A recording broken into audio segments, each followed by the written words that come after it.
What a good weather today, Yeah, pretty the much weather is rain great. non-stop. Anton is never out of words.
Ladies and gentlemen, good morning, good afternoon, good evening, or possibly good morning if you're already dialing in from Australia, and we believe there is at least one. Welcome to the Odyssey Momentum Getting Ready event. To my left, Mr. Rutger van Zuidam. We have our moment Hey, to Nick. open a beer. How are you? Doing great, thanks. How about yourself? I'm excited, man. So am I. Getting ready last year was chaos, and I loved Really? it. And Was it ever different?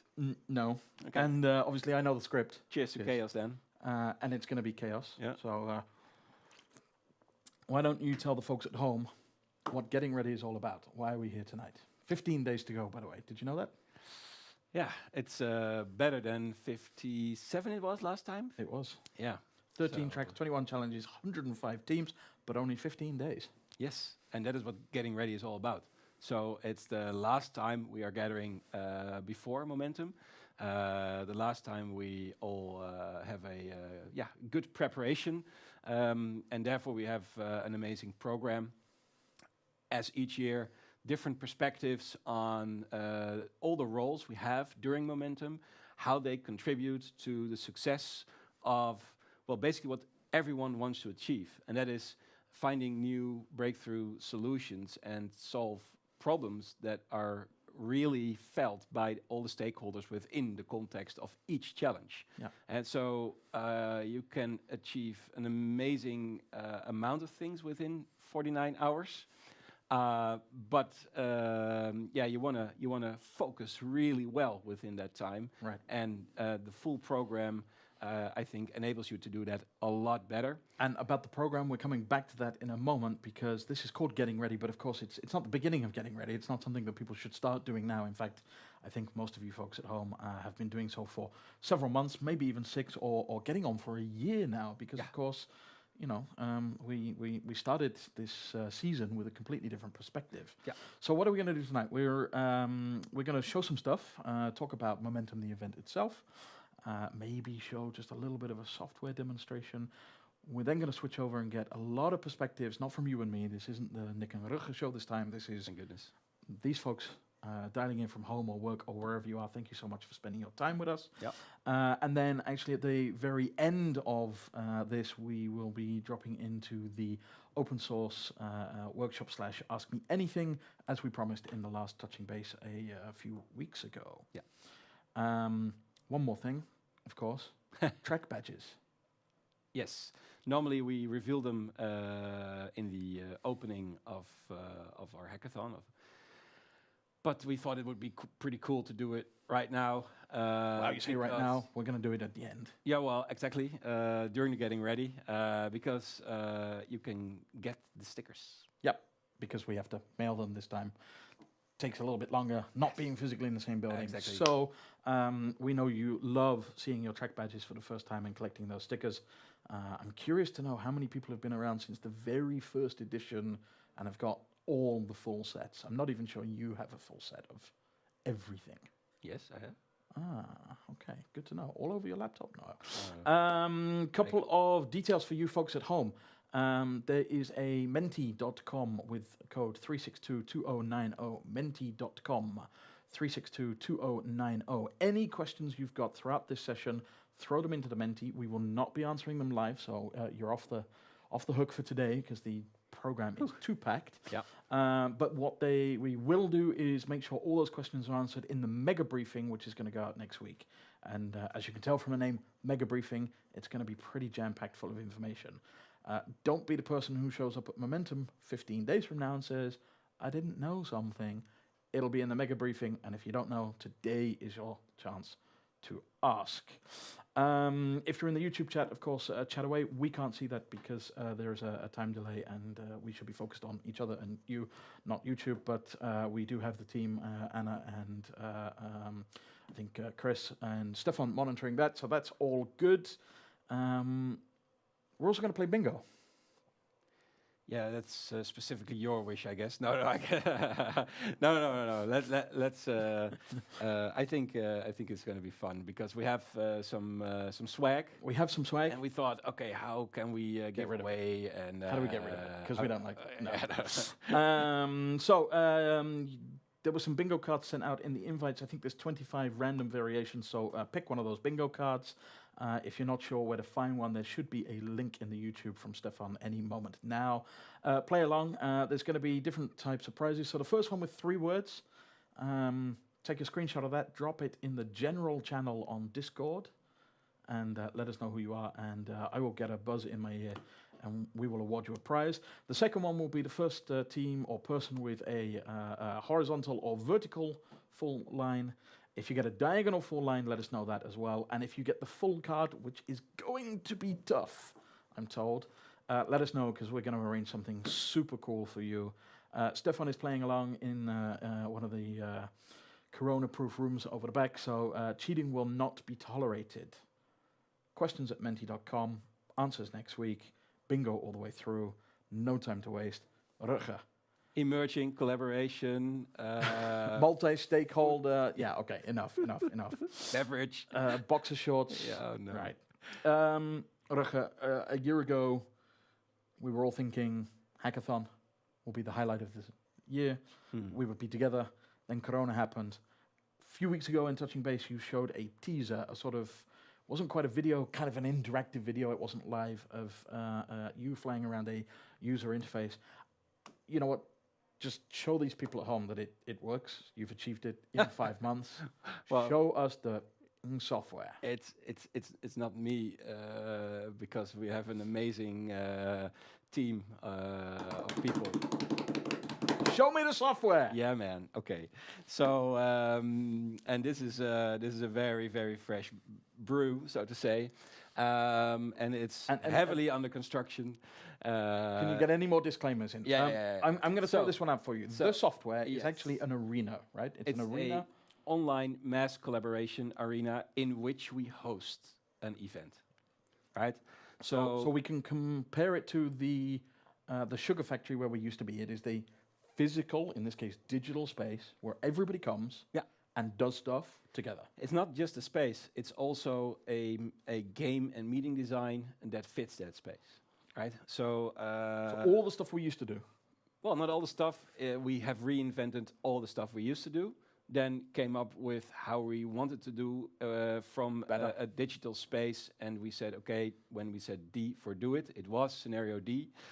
When we were still postponing things, and we said, okay, we want to have a ton of fun, be hyper effective as you can be online, maybe even more effective, and achieve better results. So that is what we enable. But of course, people have to do it themselves. So let me fly around a bit, and I see one of the guys here. So it hopefully says on screen, "This is you," and that's that little being of light, that orb, that is literally your avatar. And you can fly around. Yeah. Tell me what you're seeing. So now I can look around here, and it's the Earth, I assume. Yeah. I thought it would be cool to give Earth rings, and hey, there's someone there. I approach Simon, and when I click Simon and I give him a high five, or I grab a table with him, and okay, wait. Oh yeah, there you can see what just happened there. So I'm now in a meeting space with Bas and Anton. And so basically you can see hi there, and they're of course listening the live stream. So I've put off my sound, but they can talk back. I have this push to talk functionality where I can push the T to talk to them. Okay, so I'm going to roll back and slow down here. We don't have a lot of time. We're going to go through this fast. But as you're flying around to the next thing, so you've created a space that basically everybody in Momentum is connected by video chat if they want. All of the course team spaces. You're not going to be overwhelmed by video because or sound, because you have to push to talk, and you only hear when you want to engage. This is you now flying around the various different tracks and challenges, right? Yes. So where are we coming up to next? Well, let's see. I have here self-sovereign identity. And maybe when I click the team, I get their dashboard. So this was the SSI team? Yeah, and then in this dashboard, I can have a look at what they have in their Miro board. So for And- those who've been to the hackathons before, we always had the canvas, right? So it was all the important things that we thought, okay, if you pay attention to this, you can communicate it to anybody who comes along. This is the digital representation of that, and then on steroids. Yes, because what you can do is to populate the board, you can use the achiever. And basically, and you have Clippy here guiding you along the way. So if you want to enter your long-term vision, you can type it here, save and publish. And our software will put it very nicely in this Miro board. But we, of course, also populate our database with it. And when you want to search, that will be that will be pretty handy, right? So in the search, you can Search. You can search. You can find the teams, and you can find the people that are also there. You can look, for example, on what kind of expertise they have, what kind of skill set, names, of course. And in this way, you can find in several tracks someone who knows a lot about solar panels or making vaccines or Right, whatever. So taking one step back for the folks at home, there's 105 teams. They'll be entering all sorts of information about their challenge and their track and what they're working on, and that will keep going over the weekend, on and on and on and on. Who's this? And then all of that data will be searchable. Yeah. So you don't have to know what every team is doing to think about, oh, if only there was somebody who did it. You can literally just search, and if it's been entered in the system, you can find out who's been doing it, and then go connect to them in some way or other. Exactly. And as you can see on the screens, you also have the live stream. So here you can see, we can watch our own live stream. Hey, there's some lag. Yeah, we know. That's funny. We actually have a slight delay compared to everybody else, but I think that one's real time. Oh, that's cool. Yeah. Okay. Yeah. So basically you and this is the way to interact, right? So you can also enter the meeting space of a challenge, and then you end up in a new meeting space again. Yeah. And really that's the interaction engine that we have built. And I gotta say, for what is essentially a piece of, at ground level business software for collaborating, this is a whole new way of doing things. I mean, I teased when we teased it in the last touching base that I'd seen nothing like this for business use. This is taking the best of gaming, taking the best of business, blending it together in a very elegant way. And it's going to take some folks a little bit of getting used to when they want to start using it. But I was using it a couple of days ago in a test version, and I got to say it's pretty intuitive. If you've ever played an online game before, it'll come to you pretty quickly. There's not too much to do in the way of controls. And there's all sorts of focus in there, right? There's search results, what the teams are up to. Visitors can come along and check out what you're working on, because of course it is a open and public event.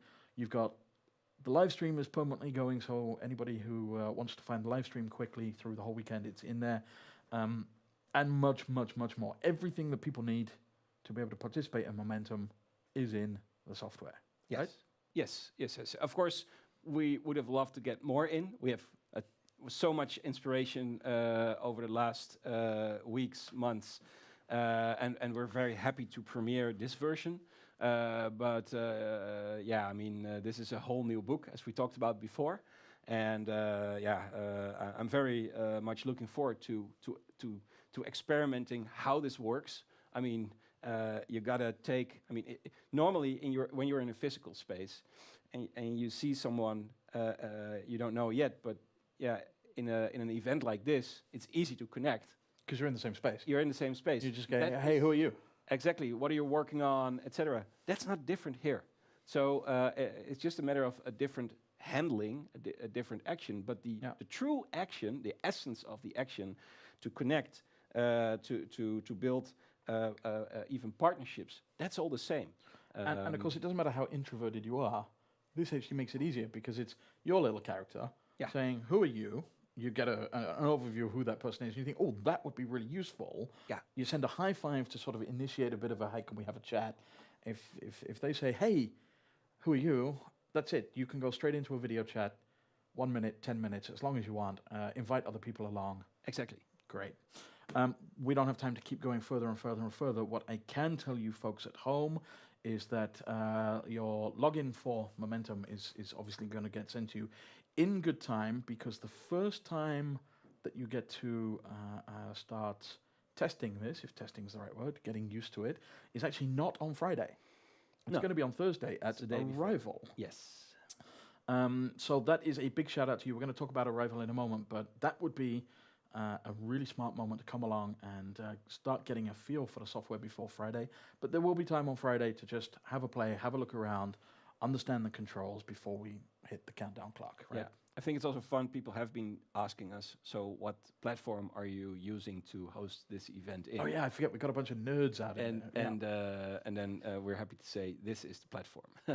So yeah, I mean, it's pretty incredible. Again, the team that's working on it, putting this together with between June and now. Right, 5 months since we said, oops, we said we're not going online.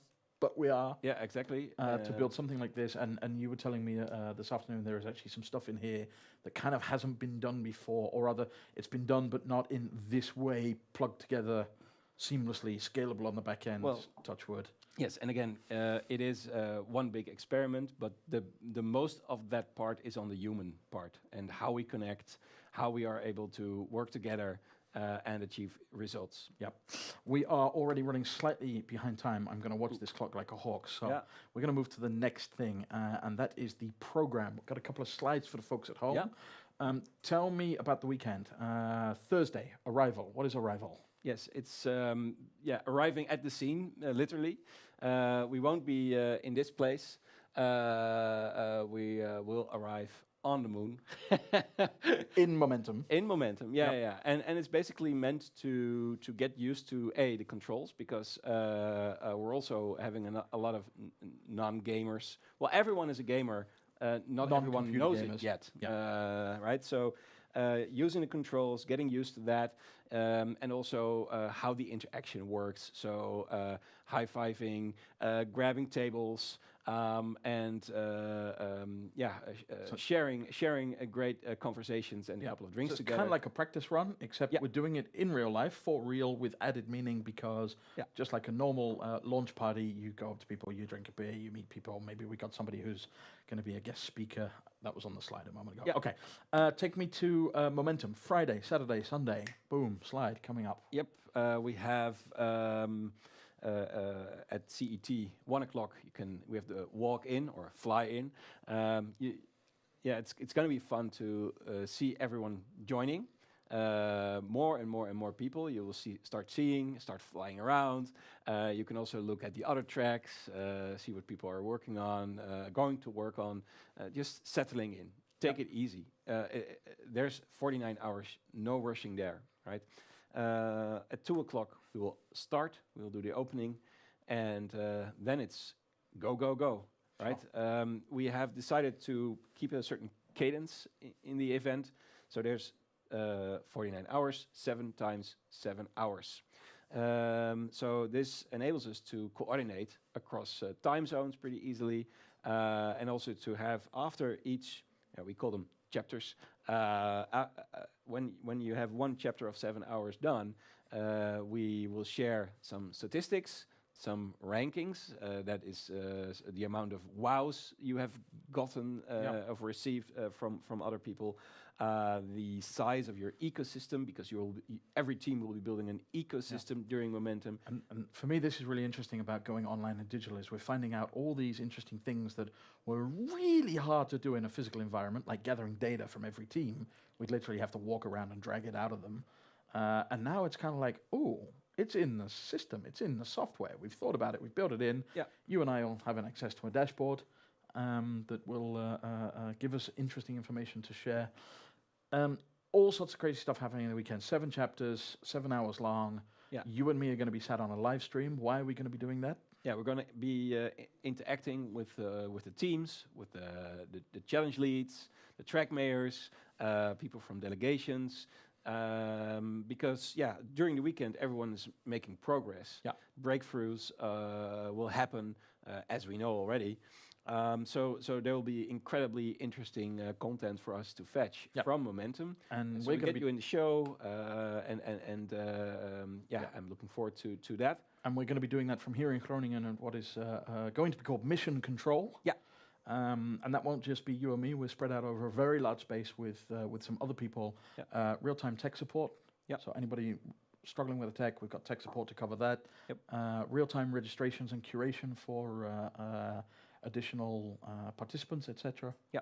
All So sorts of during stuff. the weekend, if you want to bring people in, that's okay. It can be done. Yeah. Also, there's a spectator mode, which is anonymous. It's a public event, but if you want to engage and interact, you have to be curated. You get a login from us, and that can all be done. And actually, we put a call to action out at the last touching base for teams and challenge leads and everybody to do that and actually keep going because we're seeing some activity, but I gotta say we're not seeing so much from the teams. So a reminder to the teams, you are responsible. If you want to bring in potential users, beta testers, people that could help you, potential new stakeholders, existing clients, potential clients that you want to be able to interact with this stuff, you got to get them registered in the system. You can do that in advance. You don't have to wait until the weekend. In fact, please don't wait until the weekend because then we've got to manually curate all of them, go through their LinkedIn, find out they are who they are, say they are, etc. So please start doing that now. And I can guarantee you, because I've done a lot of hackathons, somebody is going to come to me on Monday and say, oh, I see what you mean about registering potential users. I wish I'd done that. Don't let that be you, please. Okay, Nick, I think it's pretty clear. Monday. Monday's a whole different day because usually a physical event in the building, we got 1,000 plus people waiting to hear the results. Yeah. Obviously, we don't have that pressure this time. Nobody's got to get a flight home. Nobody's waiting for the train. Nobody's got work. Families, or maybe people have got work tomorrow. So we've decided to split the actual finale to Monday. Yeah. And so it's not an hour long. No, it's a couple of hours. So on Sunday, we take more time for the jury to have a meaningful conversation with the teams. So more jury time, better judging. Exactly.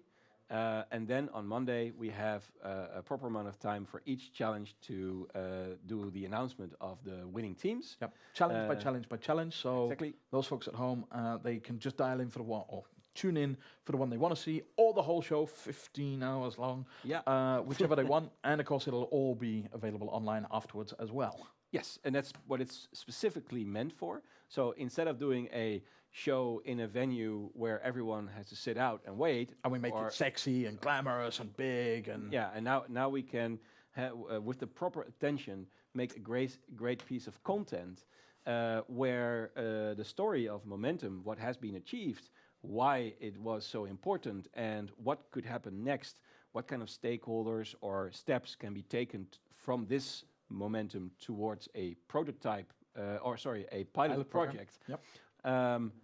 That will all be in that content format. So this content will enable you to grow your ecosystem and also build towards your first project. So as a team, you're going to be able to take that piece of content and use it however you want. As a challenge lead, you're going to be able to take that piece of content, take it to your boss, take it to your stakeholder, take it to an Colleagues, external, whoever. et cetera. Yeah. We're already lagging behind time, so that's going to be Momentum. We're now going to flip to part 2 of this Getting Ready event, and that is hearing from some of you folks all around the world.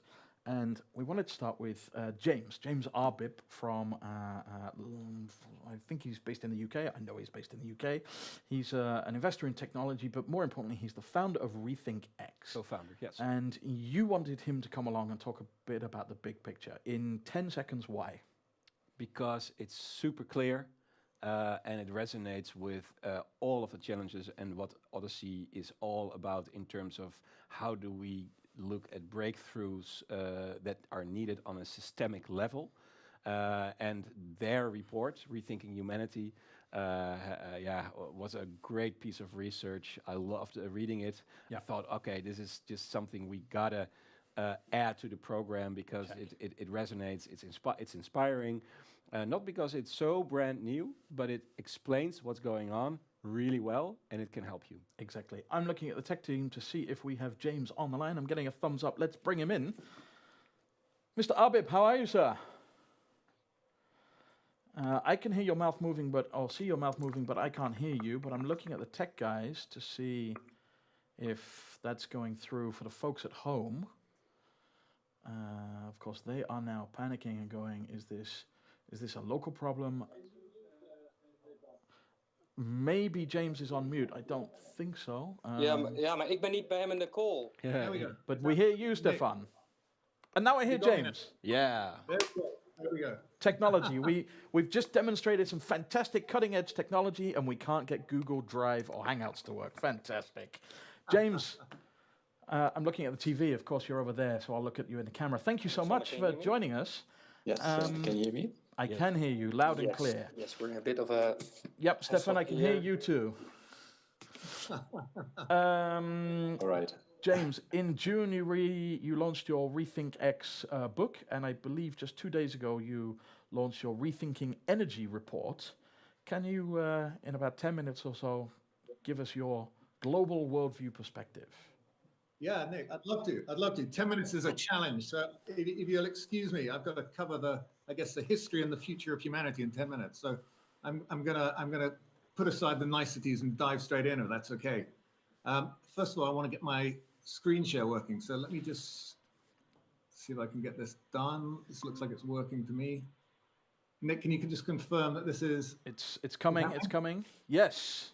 Awesome. I see you and your Rethinking Humanity screen, so no picking your nose. Brilliant. Okay, so we're good to go. So, I mean, our view is the next decade is going to see just the most extraordinary change as technological progress creates extraordinary opportunities across society, but also creates catastrophic risks. Now, the problem we've got is that our linear mindset means that we're essentially driving blind. We're just unable to see the scale of change approaching. So when we try and understand the future, what we tend to do is that we look back into the past and kind of extrapolate trends. We look just at the surface of the phenomena, the data, and we extrapolate the trends in that data. But to really understand what's going on today and indeed tomorrow, what we really need to do is go under the hood and to understand the patterns and processes that drive those trends.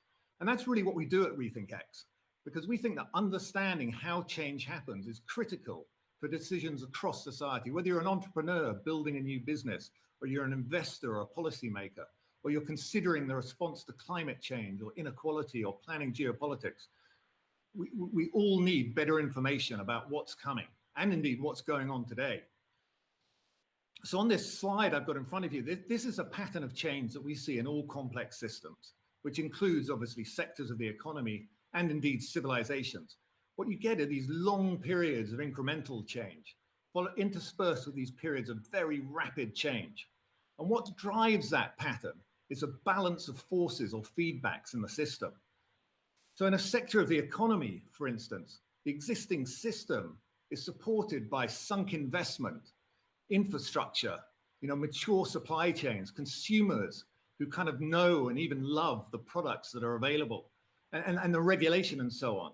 Incumbency in this system is an advantage. So all of these things act as brakes on change. But just occasionally, new technologies emerge and improve exponentially in cost and capability. And that can kick off a virtuous cycle of accelerating forces as new possibilities are created, not just in the sector, but beyond. And that can lead to a virtuous cycle for the new products of increasing economies of scale, lower costs, more demand, more investment, and so on. But for the existing business, it can lead to a death spiral, a kind of catastrophic spiral of reversing economies of scale, higher costs, less investment, and so on. That leaves the existing industry collapsing very quickly.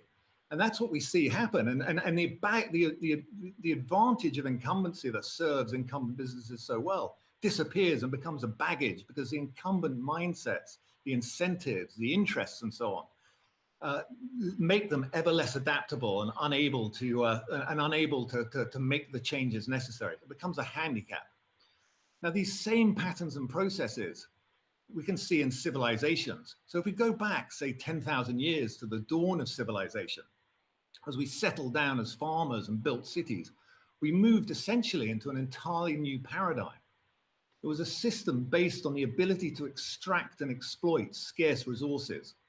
And it created a world of zero-sum competition. And this is important to understand, because that's been the key driver of civilizations. And it's what we call the growth imperative. Those societies that progress quickest were able to dominate all those others within reach. So it became a world of exploit or be exploited. And in this world, growth was essentially in conflict with environmental or social outcomes. Societies that lived too sustainably or equitably were unable to keep up. And so inequality and environmental degradation in some ways were hardwired into this system.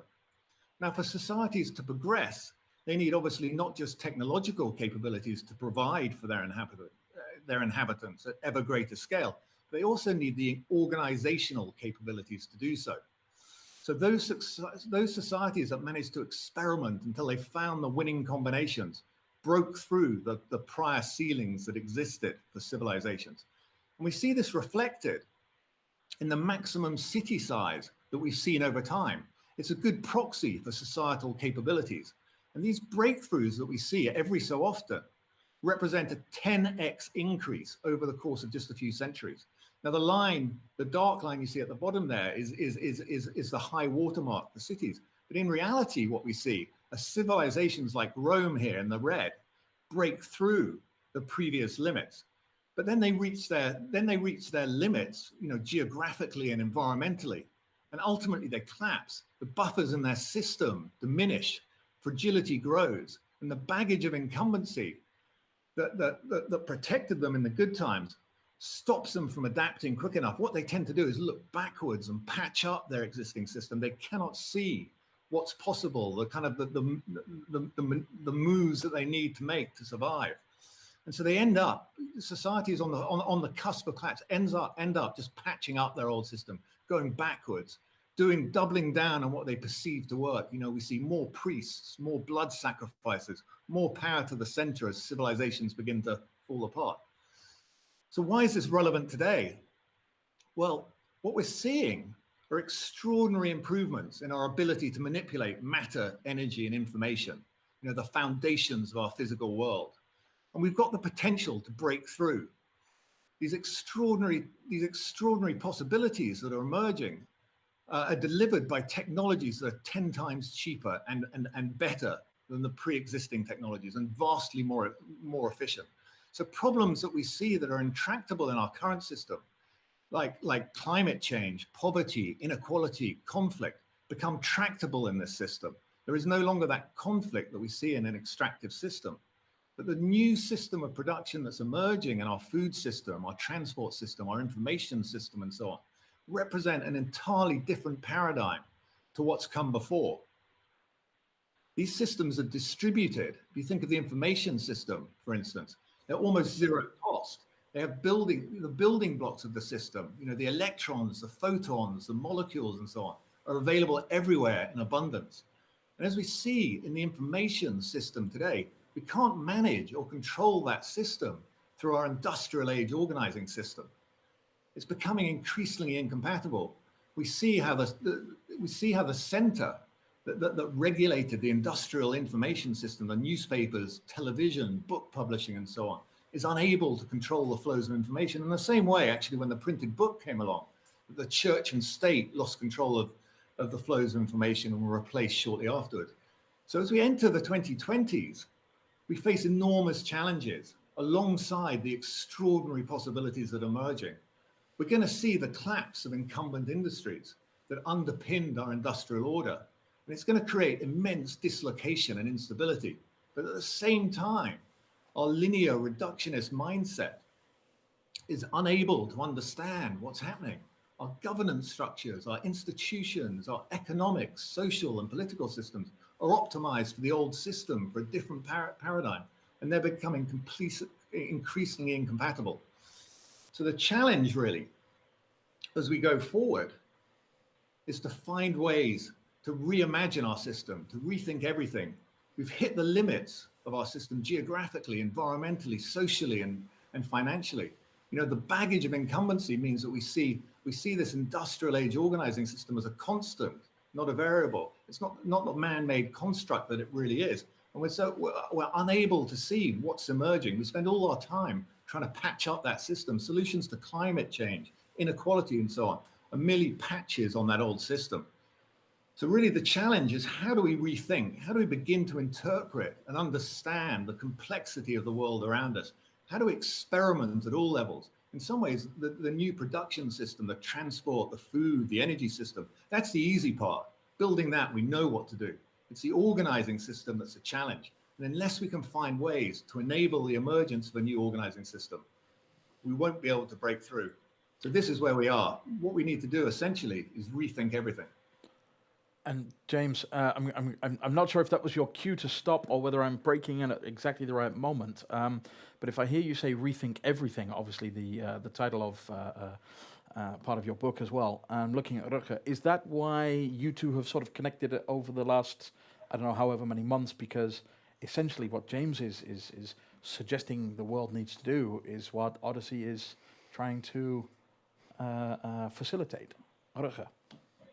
Yes, you've put it quite well, I think. And again, hearing this summary from James, I think proves the point.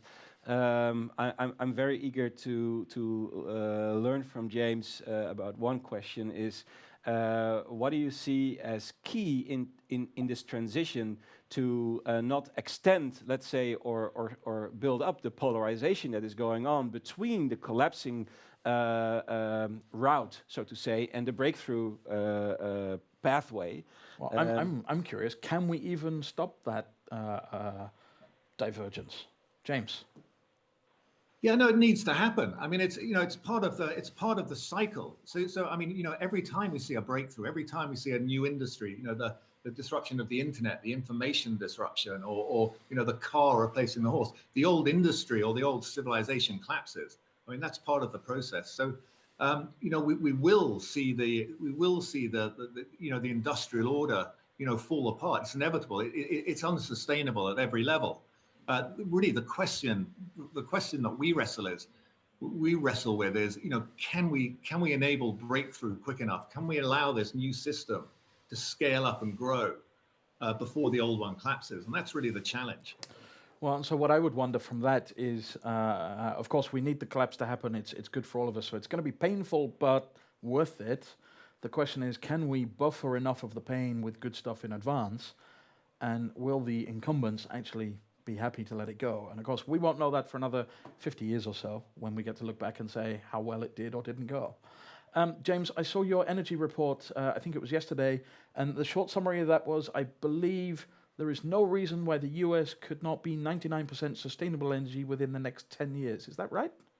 100%, yeah, 100% solar, wind, and batteries within the next 10 years. Yeah, and it's, have I got a minute to summarize it? Go for it.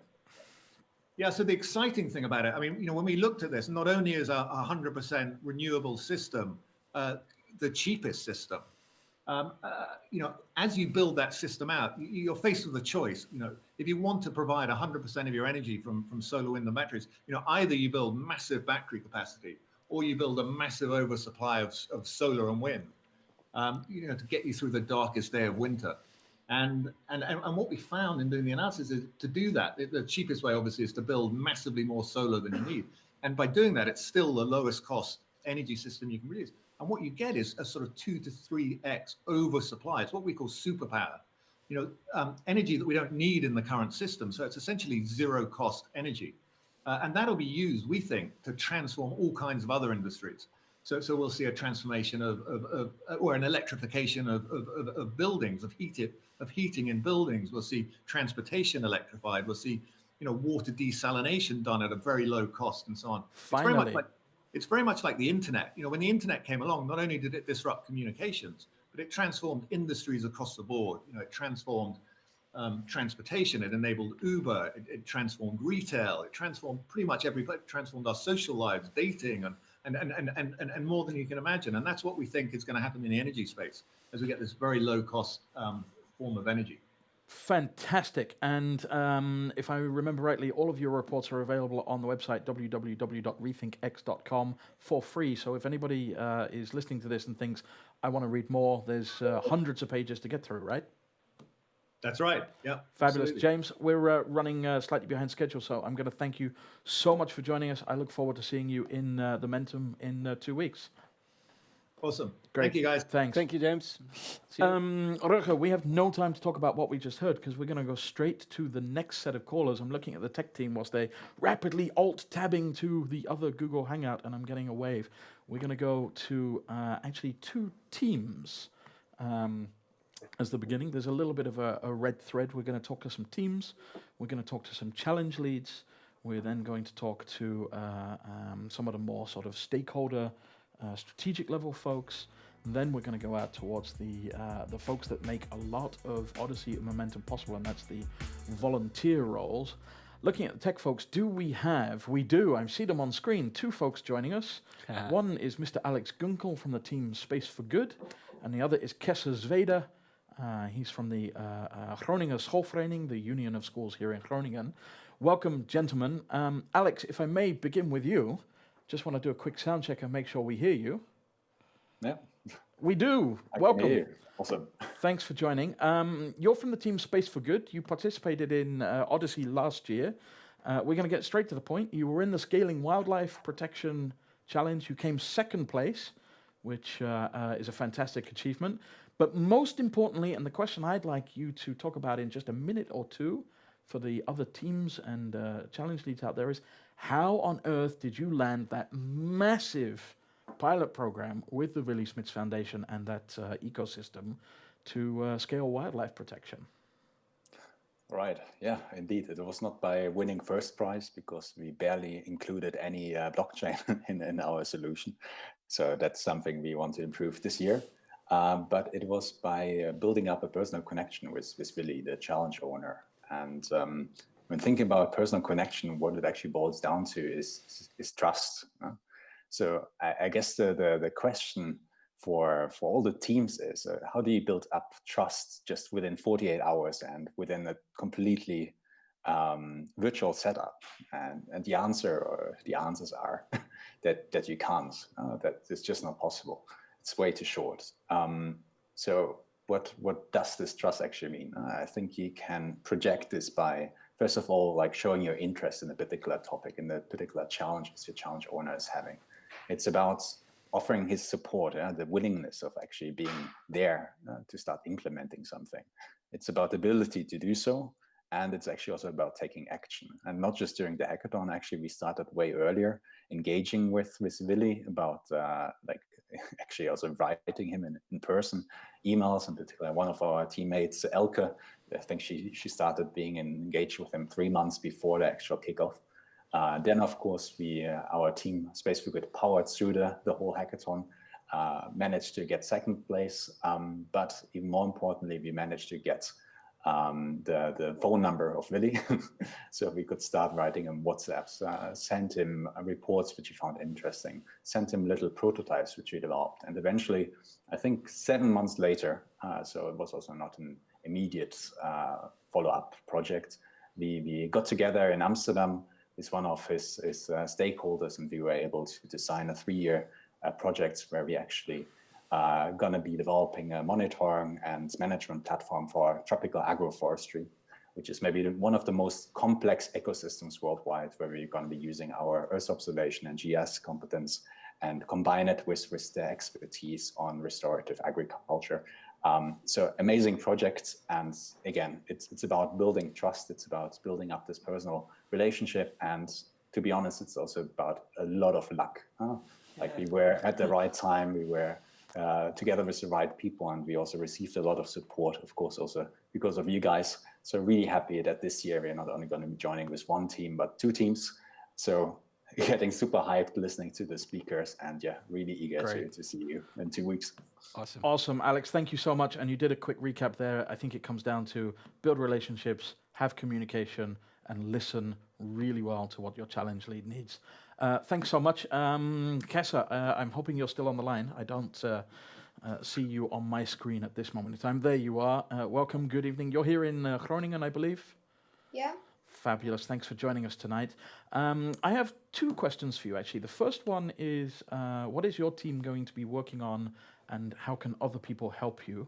And then the second question is, you're representing, of course, the Generation Now track. So what can you do to help other teams? Well, first question.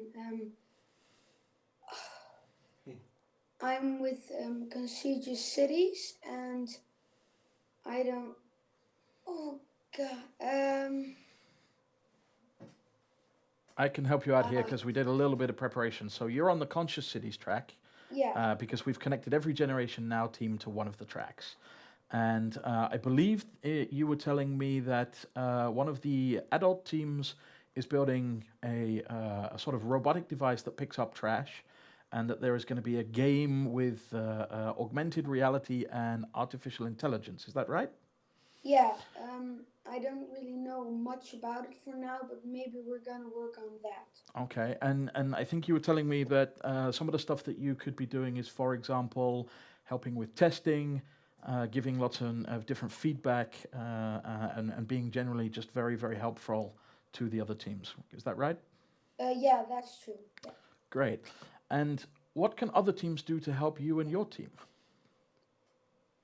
Well, maybe give tips or experience what they experienced in their when they were up on the. Yep. Yeah. Great. Okay. And tell me, what's one thing that you're really excited about for Odyssey Momentum in 2 weeks? Well, I hope I'm gonna do it right, and I hope we do it good. Well, I have no doubt that you're going to do it good, but I'm going to give you a bit of a tip. There is no way to do it right. And don't let any of the adults tell you otherwise. We don't know what's going to happen. There's no way you guys do yet, right, Rutger? There's no way to do it wrong. I think it's amazing you are there with your classmates giving this a go. And trying to learn and help at the same time. I think we're going to learn a lot from you in whatever kind of help you can think of. So great that you can join. I'm super proud of your team already, and all the other teams in the Generation Now track. Fabulous. Kessa, if it's okay with you, I'm going to wish you a great evening and move on to the next speaker. Thank you so much for joining us. Great. Bye-bye. Okay. And a quick tip for all the other teams out there, actually, and I'm going to spend a minute of my own time to do this. I can tell you now, your challenge leads are expecting you to talk and collaborate with the Generation Now teams, because, of course, they represent the future. They have a perspective of what the world might look like in 10 or 20 years that you don't have yet.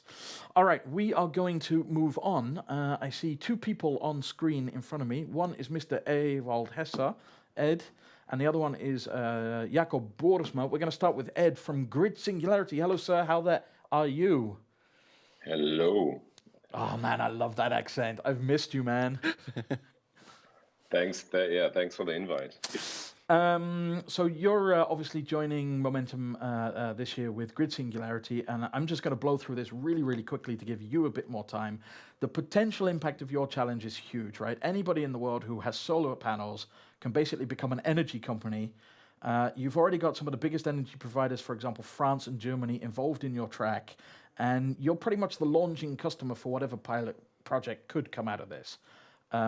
So my question to you is, thinking on that longer term, what do you see happening? What are you preparing for? What are you hoping for to do with the winning teams after Momentum? Wow, look, it's rarely that such type of a hackathon has happened actually in the energy space. Energy space is not open source. Energy space is not inclusive. There is 80 traders in energy in Germany. What is happening already at this hackathon, and we had a couple of virtual rounds already in the past few months, and is amazing. Teams are we have a bunch of data scientists competing against each other and actually then cooperating together to optimize a setup or kind of some KPIs of a community and so forth. So on the other side, we have a couple of really brilliant teams working on how to translate this new degrees of freedom of trading. Everyone will become a utility, but then it's like, will you really trade? How will it feel like, how will it look like? What's the UX and so forth? So there is so much to discover, and we have seen already the teams are very open about it. So that is already a huge step. In terms of impact on the industry, this is like the usual statement I receive from corporates or from feedback to this system is, this is sci-fi. No, at this hackathon we're going to show it's not sci-fi. It works, and because we have a grid operator team which is interacting with the grid, we have data scientists which are competing against each other. And so we have a real scenario where we can show how the future can work. And our partners, Engie and E.ON and the grid operators, they all are ready to go deeper right after. So we already had a couple of confirmations that with the winning teams, we want to go into direct deployment. So we're actually talking now with a couple of communities to directly deploy this system. So, the goal is fast forward. All right, I understood every word of what you just said, but I just want to check that I actually understood it. So during the event itself, you've got real teams working on, real live stuff. It's like prototyping on steroids. And if that all works, and of course, with some checks and balances, this is the energy system, those that do the best job get to go forward, and the goal is, how do we get this out into the real world as fast as possible, safely, of course. Is that right? That's the point. And the only way to get it safely out is, you need to avoid the factor of trust. That's why open source is the only way. Incredible. Thanks so much for taking your time to join us tonight. I know we're going to hang out in Momentum for sure. And also, I got to say, compliments for your video setup. You've got the lighting behind you just absolutely perfect. It's the best I've seen tonight. And cheers, man. Yeah, and Cheers, I see you there with your Odyssey hat on. So I'm just going to join you for a moment. I got an Odyssey beanie for the rest of. Maybe the next couple of minutes. I don't know if the whole world can see that or... Another crazy thing that happened.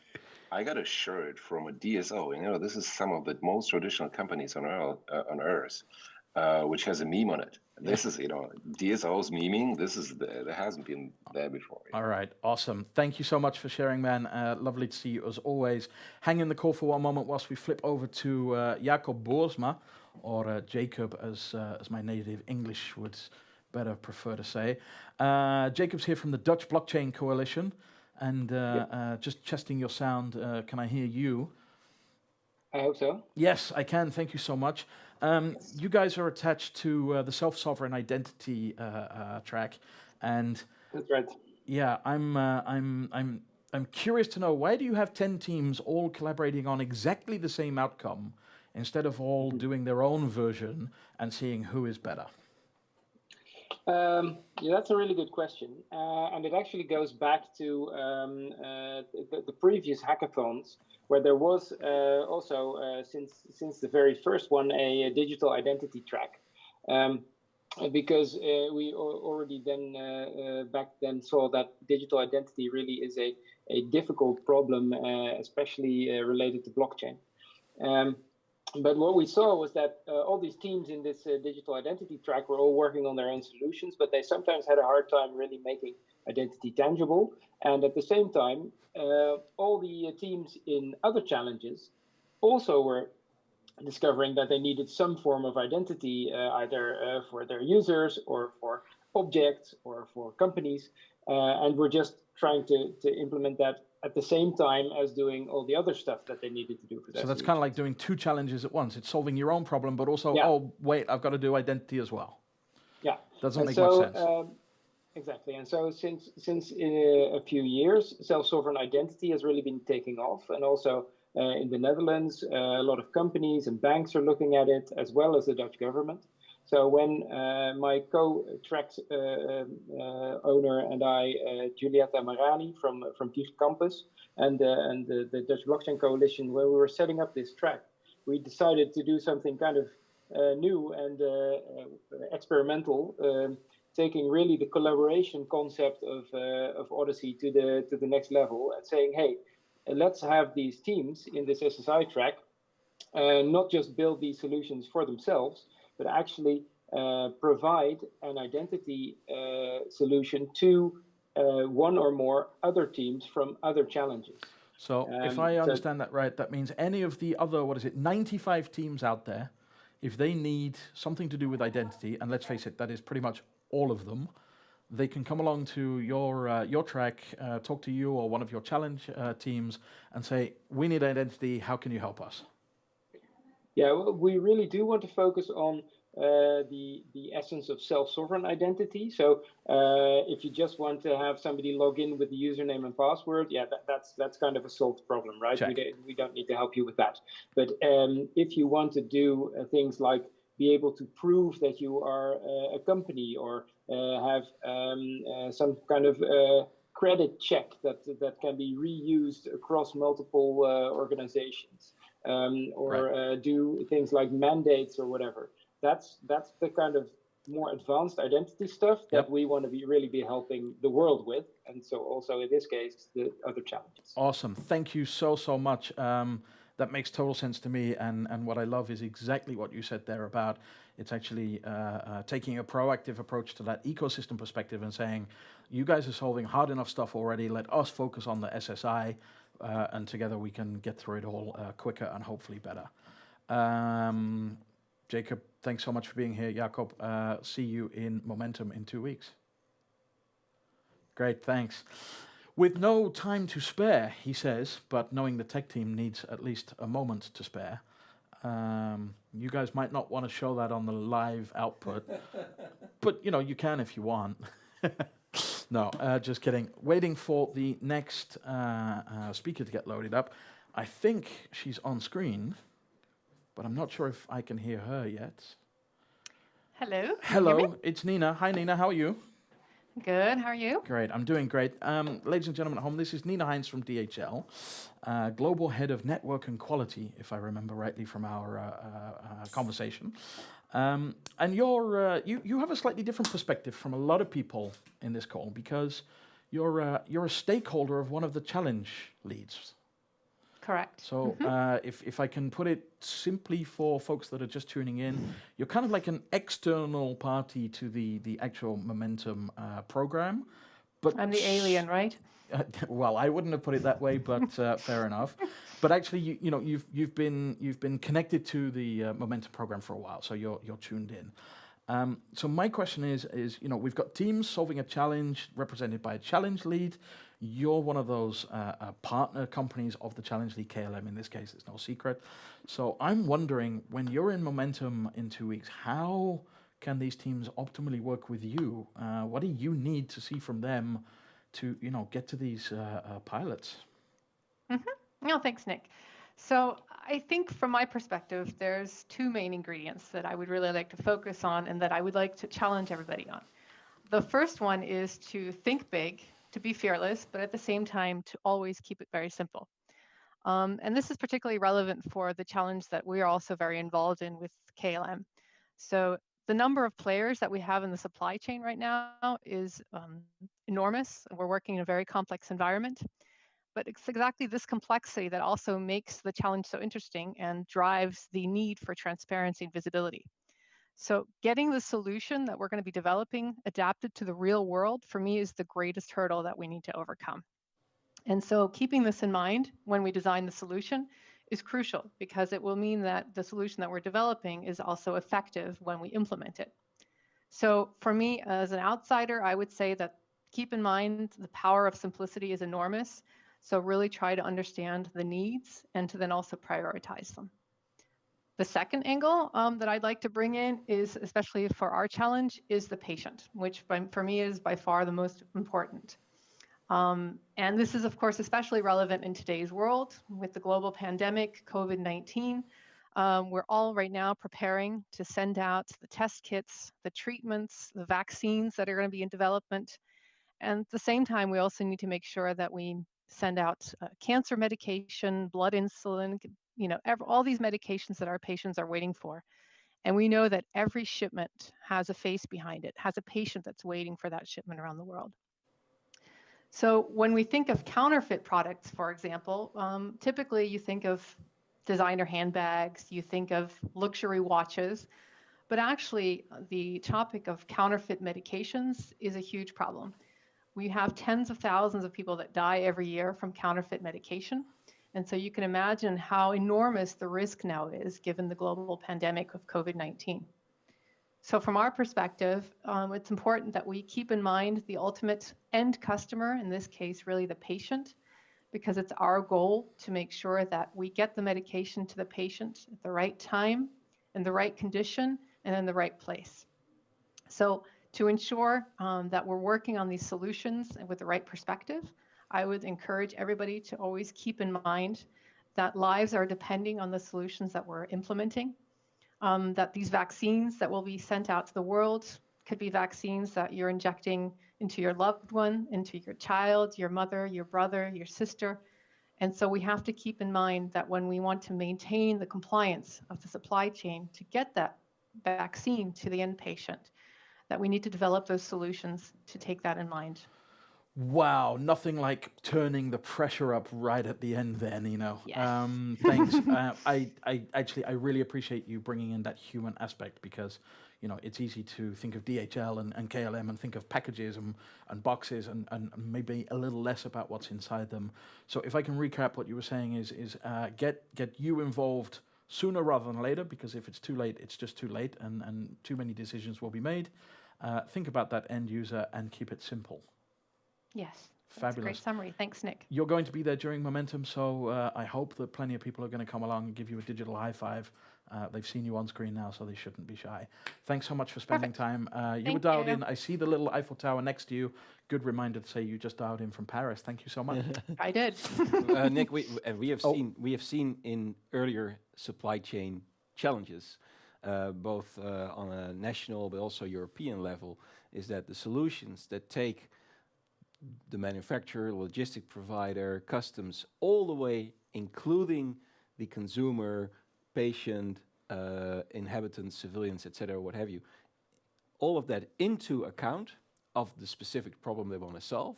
Do the best. Do the best. Yeah. Right. And that's again what Ed is also pointing out. Open source is the only way because everyone needs to trust it, and millions of people and organizations need to be able to rely and build on that. Exactly. You only need, and I'm checking with Nina here, but you only need one party in the chain to say, I don't trust that data, and the whole thing stops.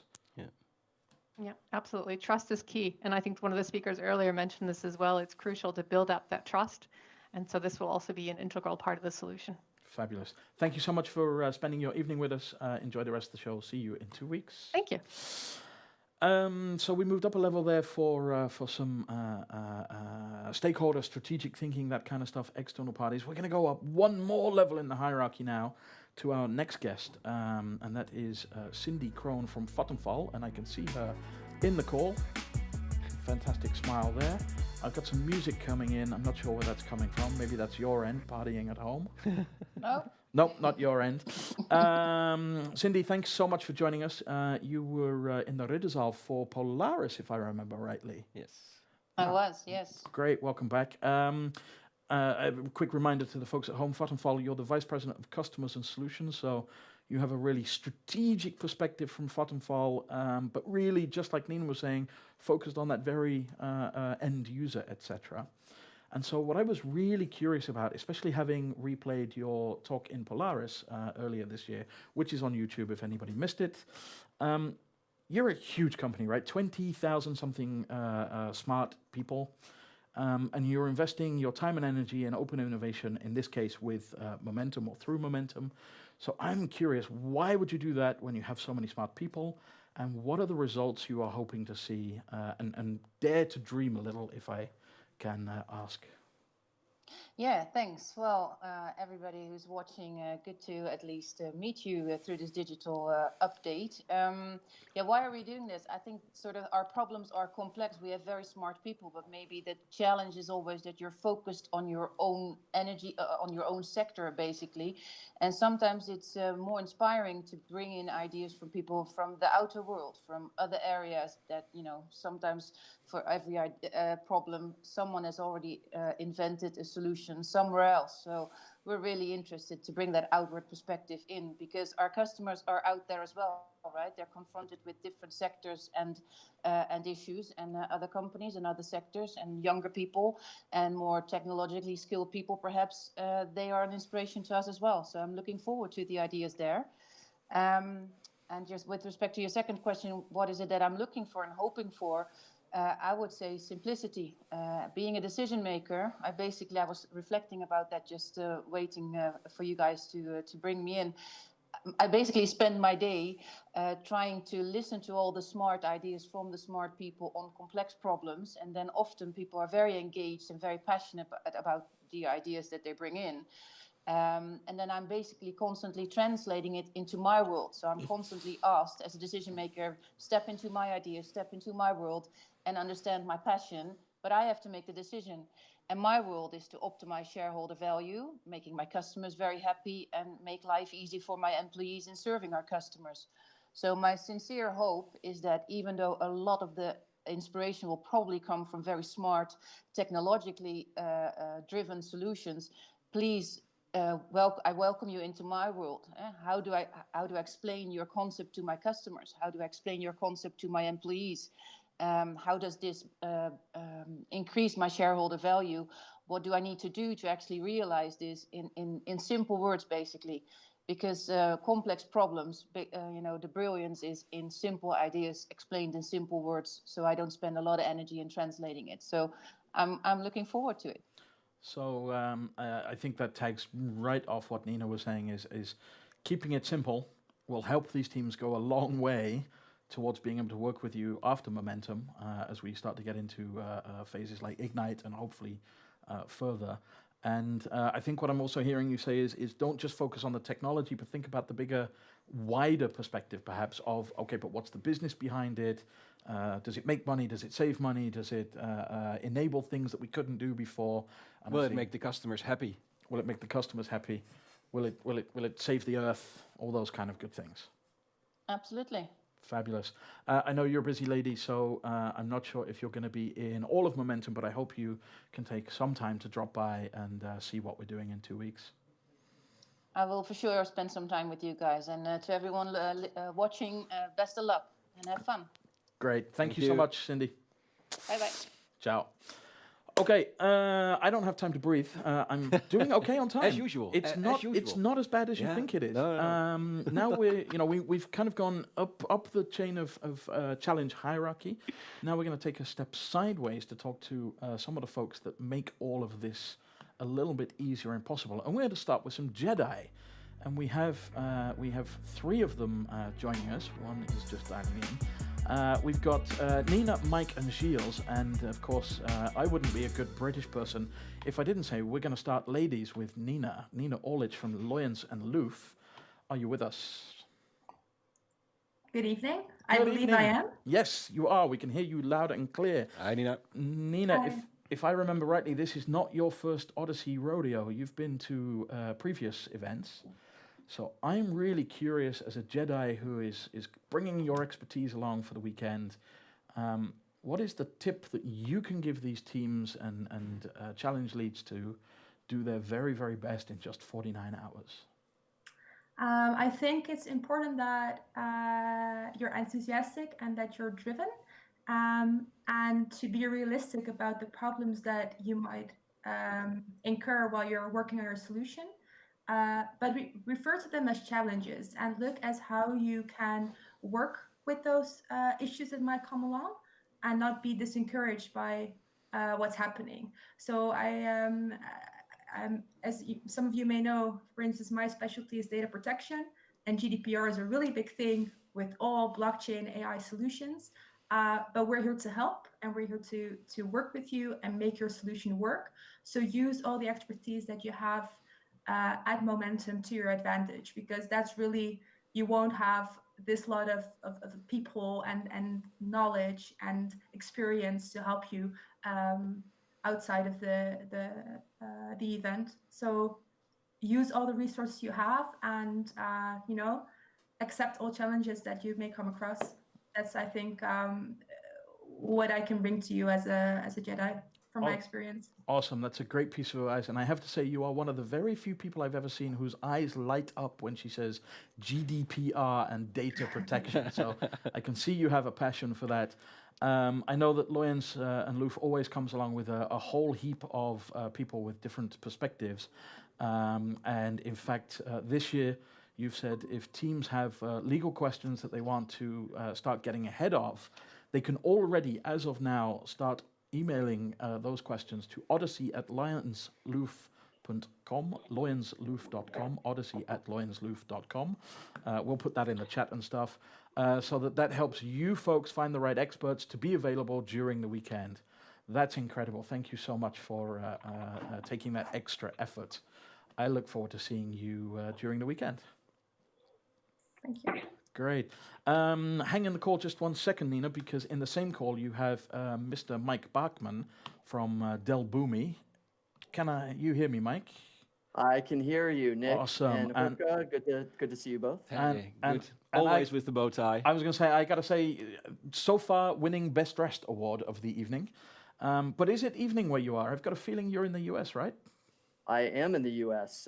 It is almost the end of our workday, so I don't get to celebrate like you all right now, but I will soon enough. All right. Well, we'll keep drinking beer for you, Mike. If I'm correct, you're pretty new to Momentum, as in this is your first of the big events. You're connected to the outcompeting destructive systems track, but I wondered, as a Jedi, what are you looking forward to most, and how can people make the best use of your knowledge? Right, great questions. First of all, yeah, this is my first rodeo with Odyssey anyway, so we're really excited to be here, and I'm really looking forward to meeting a lot of the people who are going to be developing world-class solutions, really innovative thinking, put into simple ideas that really make something happen that's going to affect our planet. And you put tech and sustainability together, and you get a good outcome from that sort of thing, especially when you get so much collaboration. So really what I'm looking forward to is meeting the people behind all of that tech, collaboration and solving problems. So it's going to be great. And then to answer your second question, we've heard some of the speakers, talk about simplicity and in the type of solution that's offered. And the way to best use my knowledge, having lots of experience in tech and lots of experience in storytelling, I would say every one of the developers who's here, who's going to be developing a solution, I want to help them become a better storyteller with tech. And so I think getting simple ideas across in a way that's going to be powerful and impactful is something that not only is going to take technology for what it is and make it good, that's sort of the how things are done, but the why is through the storytelling, and that's really what I want to help people focus on. Great. I think that's really important. As you said, people have talked about the simplicity, but for me, in the world of what we're doing, simplicity generally comes from having a really good, clear understanding of the why. So really important. Rutger, I see you look at me. Something to add? I mean, Mike, you're also bringing the capabilities from Del Boomi. How can the teams leverage that? If you touch on that very briefly.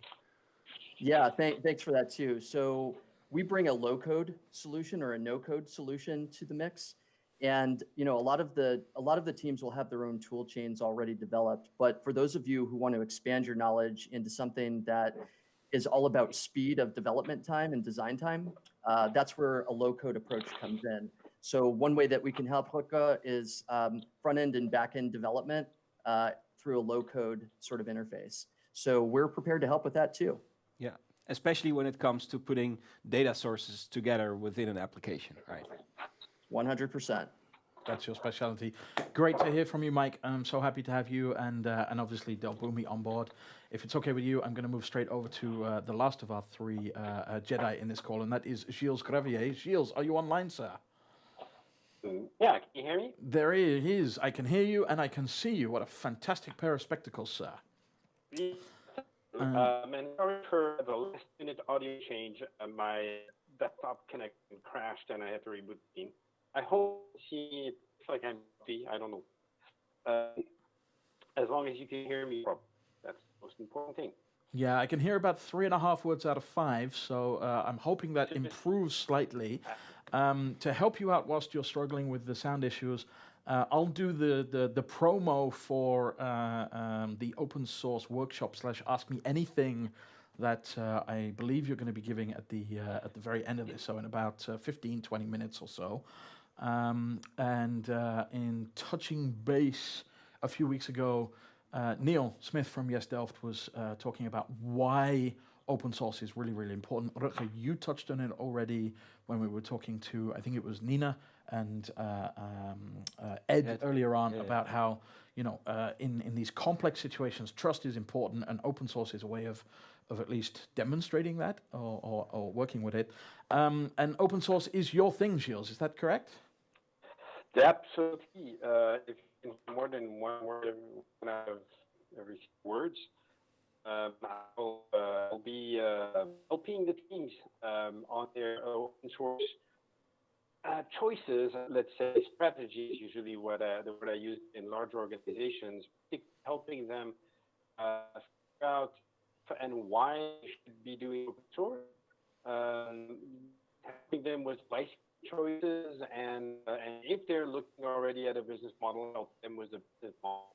The idea behind all of this is that what you're doing, of course, as you mentioned, you're sharing knowledge, you're picking from a community, and so the whole point is to figure out the best way to use your open source activity to generate kind of benefit, right? Gilles, pause there for 1 second, because I think I understand where you're going, but I want to recap it for the folks at home. So if I heard the 3 words out of 5 and I filled in the blanks, you're going to be around to help as a Jedi to focus on teams that need to make a choice about their open source strategy. So not only should we do it, but how should we do it? Because there's a lot of different ways.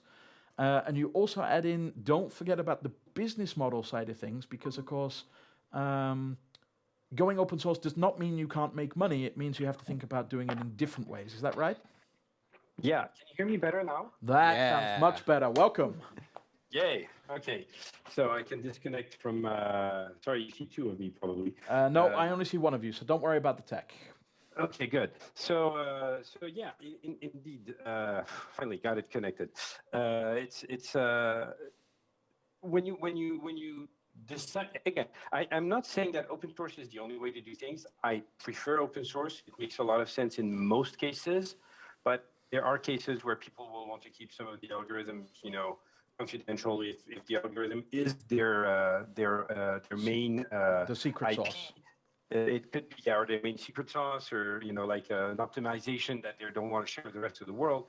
But anything that can be made open source will benefit from that effect of sharing. And as I've seen in the previous editions of Odyssey, this is my 3rd. Every time there's a project that is doing open source, it happens that they can share the knowledge with the other teams, and I've seen teams work together. People come in and share a piece of code that they're using for their project with another project because it makes sense, and you get all of that from actually doing open source or using open source. Great, fantastic. I heard the tip hidden in there, and that was, if you can open source it, do it, because it will help you somewhere down the line, even if you don't see it now. Gilles, I'm going to let you go from this call because I can imagine you might want to tweak your tech a little bit ready for the AMA happening in about 15 minutes. Thanks for joining us now, and we'll see you shortly. Taking my next breath, thanks to the 3 Jedi there. And by the way, I think we have more than 300 Jedi signed up. We've got one last guest speaker from the volunteer side to talk. Oh, we've got a bingo win. No way. Wow. Who would have thought? I'm surprised it took this long. So somebody has got at least 3, but they haven't got a straight line. So it's the first of 3 I'm getting nodding at, and that is Jordan. Well, that's a long way from my screen. Gospodinov from Recheck. Congratulations, Stefan has double-checked your bingo card, and you do indeed win. I'm going to give you a choice of you can have the hat or a T-shirt. Make contact with Stefan via the YouTube, and we'll make sure we get some swag to you. Well done. Completely lost my train of thought. Where were we going? Oh, the last of our volunteer speakers is also somebody who needs no introduction to Momentum and Odyssey at all. It's Denise Schweitz from IBM. Hi, Denise. How are you? Hi, Nick. Yes, thanks for having me. I'm fine. Perfect. We hear you really well. You're attached to the Sovereign Nature Challenge, but you're here as a track mayor. So I got 2 questions for you. What the hell does a track mayor actually do? And why are you coming back again? Thank you so much. We love you. Why are you coming back again in your free time to do this as a volunteer? Well, first of all, thanks for having me, and it's an absolute pleasure. And yeah, I've been involved with the Odyssey Hackathon, I think, and the conference before that, I think for 5 or 6 years now. So yeah, it's a long history, and obviously you grew from a blockchain hackathon to a huge ecosystem, providing a platform of innovation and co-creation. And I think with the need today to adjust to the new reality and address the new demands, the transformation of our platforms in society is key. And I think you guys understand that and are now addressing this with Momentum to co-create in 100% digital way. And I believe that for an avalanche to happen, we need pebbles to start, and this innovation program enables that. And when you look at the opportunity that you have in this innovation program to meet people, when you look at the tracks and the challenges in the program, they are fueled with ideas, motivation, inspiration, but also with data, capabilities, and of course technologies, which gives everybody who has an interest the opportunity to contribute and to be part of this momentum. Wow, that's an awesome commercial for us. Thank you so much. I feel a little bit humbled now. Yeah, well, yeah, absolutely. Yeah, but the ecosystem is coming together again. So exactly. And that's and I for one, I am really looking forward to be part of this momentum and to also make it count for the future. Great. And whether this is in marine biodiversity or whether you're part of the energy transition or public safety or any other challenge for that matter, I think it's really exciting to. Awesome, and I'm gonna cut you off there because you very cleverly went straight to my second question, but I was being serious. What does a track mayor actually going to be doing at Momentum? Well, yeah, I think when you look at the amount of people involved in this hackathon, and you just mentioned 300 Jedis, and yeah. We just saw 3 of them.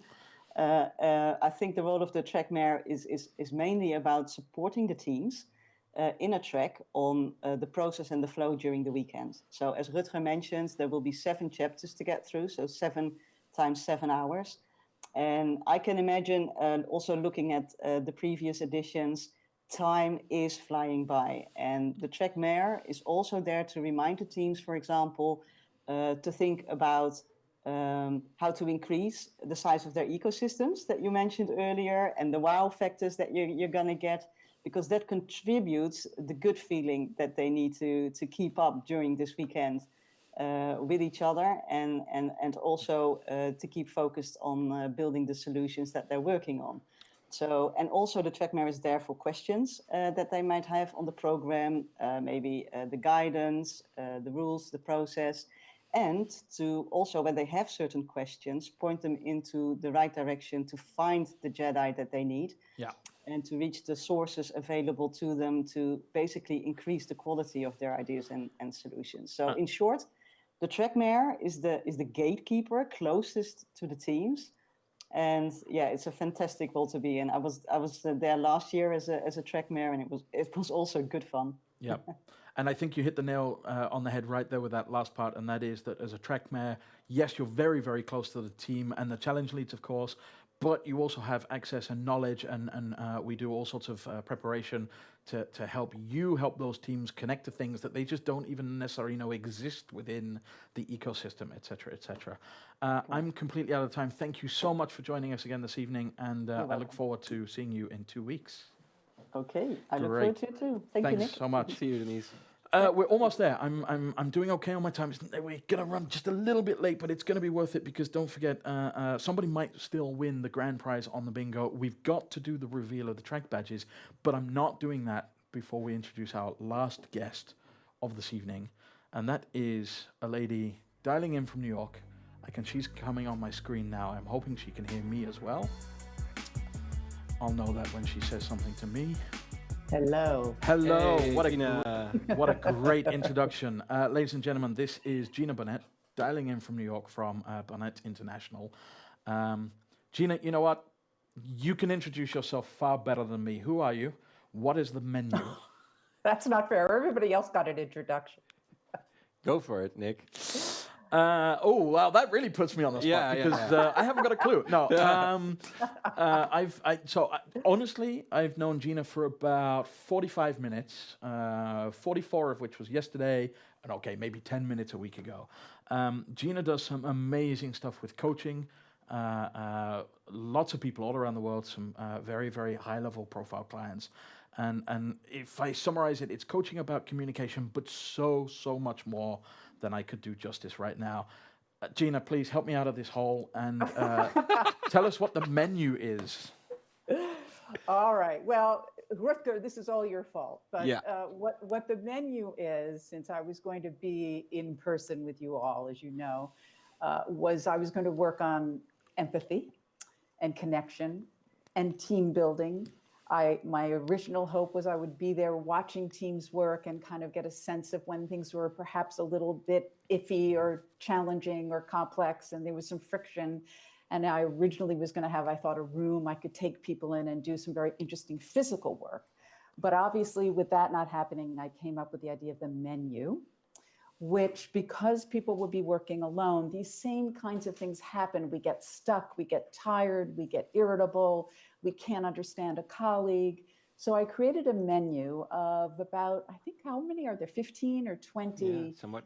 Of 3 to 5 minute sort of prompts that you can listen to all alone and engage with yourself and with your body.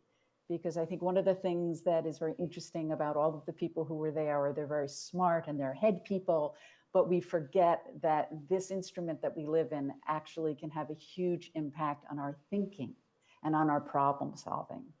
And so when you see the menu, you'll see there are titles to each particular talk, and you can listen to it first and then try it. You can go back to it any time. There are, for example, breathing exercises if you're very exhausted. There are ways to use your breath to give you energy. There are other exercises to help you relax if you're tense. There are other exercises to help you if you're really struggling with thinking in a different way, to sort of use a different part of the brain through accessing the body. So they're all there for you to use anytime you need them. And that's the menu. And that's awesome, Gina. Thank you for taking the time in advance to do that. But of course, you're also, because you were going to be at Momentum, so now you're still going to be at Momentum, but like the rest of us, digitally. Yes. And you just actually mentioned something really, really important that I can talk about from my own experience. And that is when things get sticky, when things get cloudy in your head, when you're struggling to communicate clearly or to be understood or to get your point across, or to be heard by your teammates or maybe your challenge leads or. And this always happens sometime for most teams around Saturday, maybe Saturday lunchtime, maybe Saturday evening. Yep. And that is before kind of like breakthrough. They hit a wall, they collapse, and they think, oh, it's not worth it. We're going to quit. We've wasted all this time and energy. It's never going to work.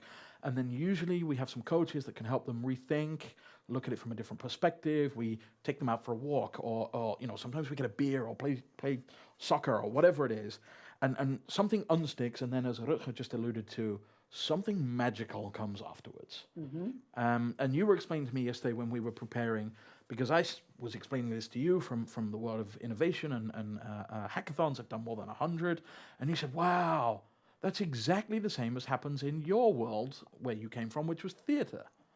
Yes. Tell us a little precisely. bit about that. Well, there's always this extraordinary moment in any rehearsal process where, the first read through, everybody gets together, they're excited, they read through the play, it's wonderful. And then 2 weeks go by and things fall apart and things get stuck. And that's because that first read through is very superficial. But then as the actors have to really embed the characters, they have to go dig deeply into themselves. And it's exhausting and it's confusing. And often they reach this point where they're really not cohering and the family that's been created sort of falls apart. And that's a very critical moment because we want to give up at that moment, but often that is the exact moment we need to go through.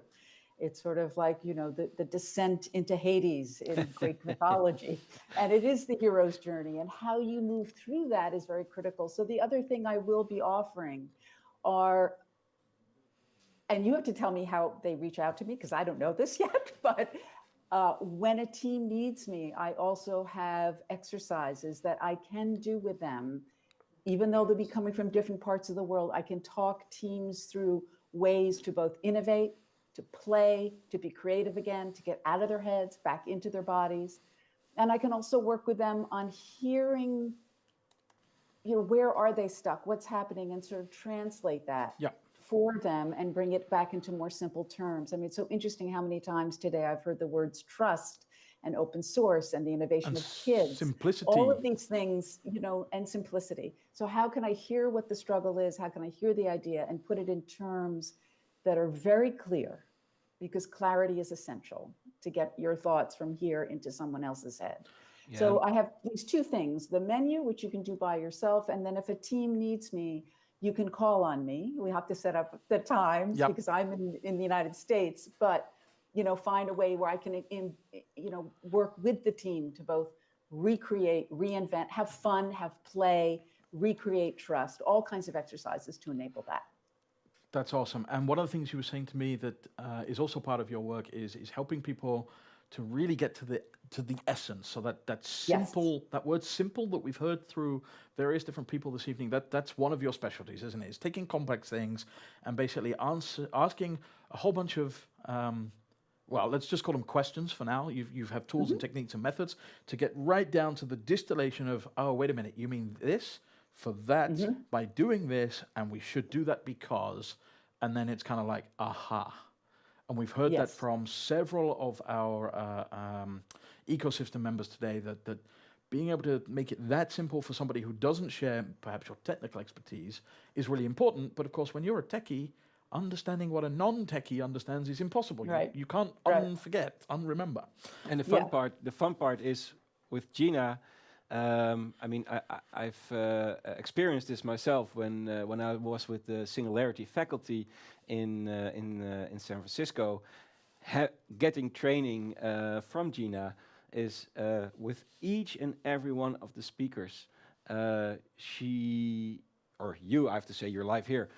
you genuinely want to understand, but you have some kind of crazy thing that you actually do understand what people are working on and from whatever kind of perspective, and I think that is the amazing thing teams can really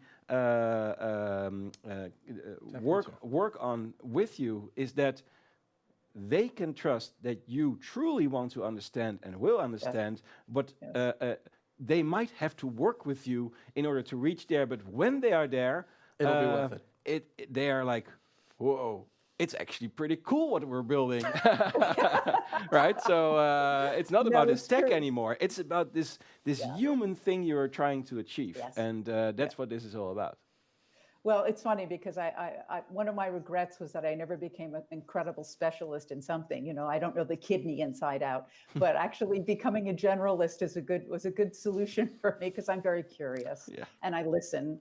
And if you listen well and you're curious, you can pull, and people will begin to explain it to you as though you're a child. And often that's what's needed.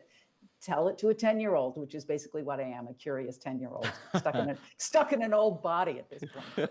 I think you do yourself some injustice there, but we do have the Generation Now teams available for that as well. I think that's fantastic, and I can't wait to work with those kids too. All right, fabulous. Gina, if it's okay with you, I'm going to let you go because you have the rest of your day to deal with. Thanks for joining us, and we will figure out between now and Momentum how the teams can get in touch with you. That would be good to know. We'll do fine. We'll do fine. We'll manage. Check. Fabulous. Thank you so much. Looking forward to seeing you in Momentum. See you, Gina. Wow, we're almost there. We're not quite done, Rutger. I'm getting a whisper in my ear. There are no more winners. Jordan got another line on his bingo and chose the T-shirt. So Jordan, well done. We'll make sure that gets to you. We're going to get to the track badges in a moment. We are 6 minutes overdue, but I think it was well worth it. I'm happy that it's only 6 minutes. Yeah. But before we wrap up, I want to know, what are you excited about Momentum? Because a year ago, everything we're doing now wasn't even a dream. Yeah, it was a sort of maybe sometime in 3, 4, 5 years we'll have to go online. And then it was like, kaboom, now. All bets on black, go for it. So how are you feeling with two, black, red, both, blue pill, red pill? Well, it's coming together and it's going to happen. So that is what I'm excited about. I mean, we went from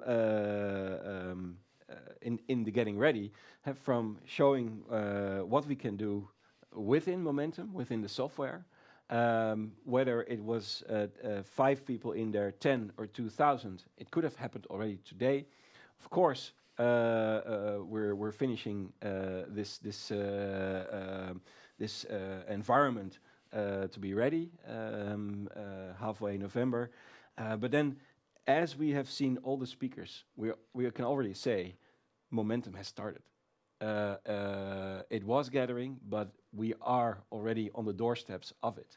So that's what excites me the most. From here, there's only one very straight path forward in happening, and I mean, the idea that we had in June was completely different than how it is right now. But was it? But the essence has grown stronger, and I think the why remained. Absolutely. Some of the what pivoted. Yes. For technical reasons. And the how. It's just not impossible.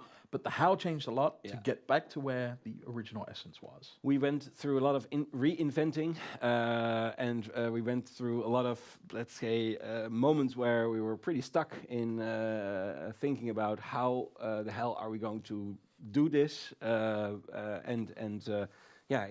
November, for the very first time, we're going to be all part of this massive experiment. And seeing all the enthusiasm happening from everyone, the teams, and everyone here in the Getting Ready event.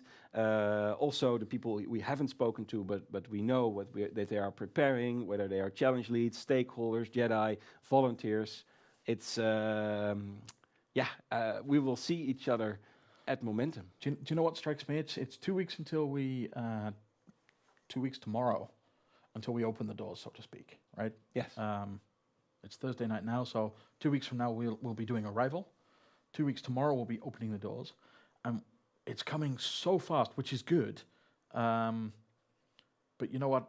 It's going to be over really fast as well. Yeah, well, that's something I'm not really sure about yet, Nick, because of course, whenever you have an event. Then you know for sure it's over, right? Because you have time, and then the experience, and then you have results and memories and after movie and kind of stuff.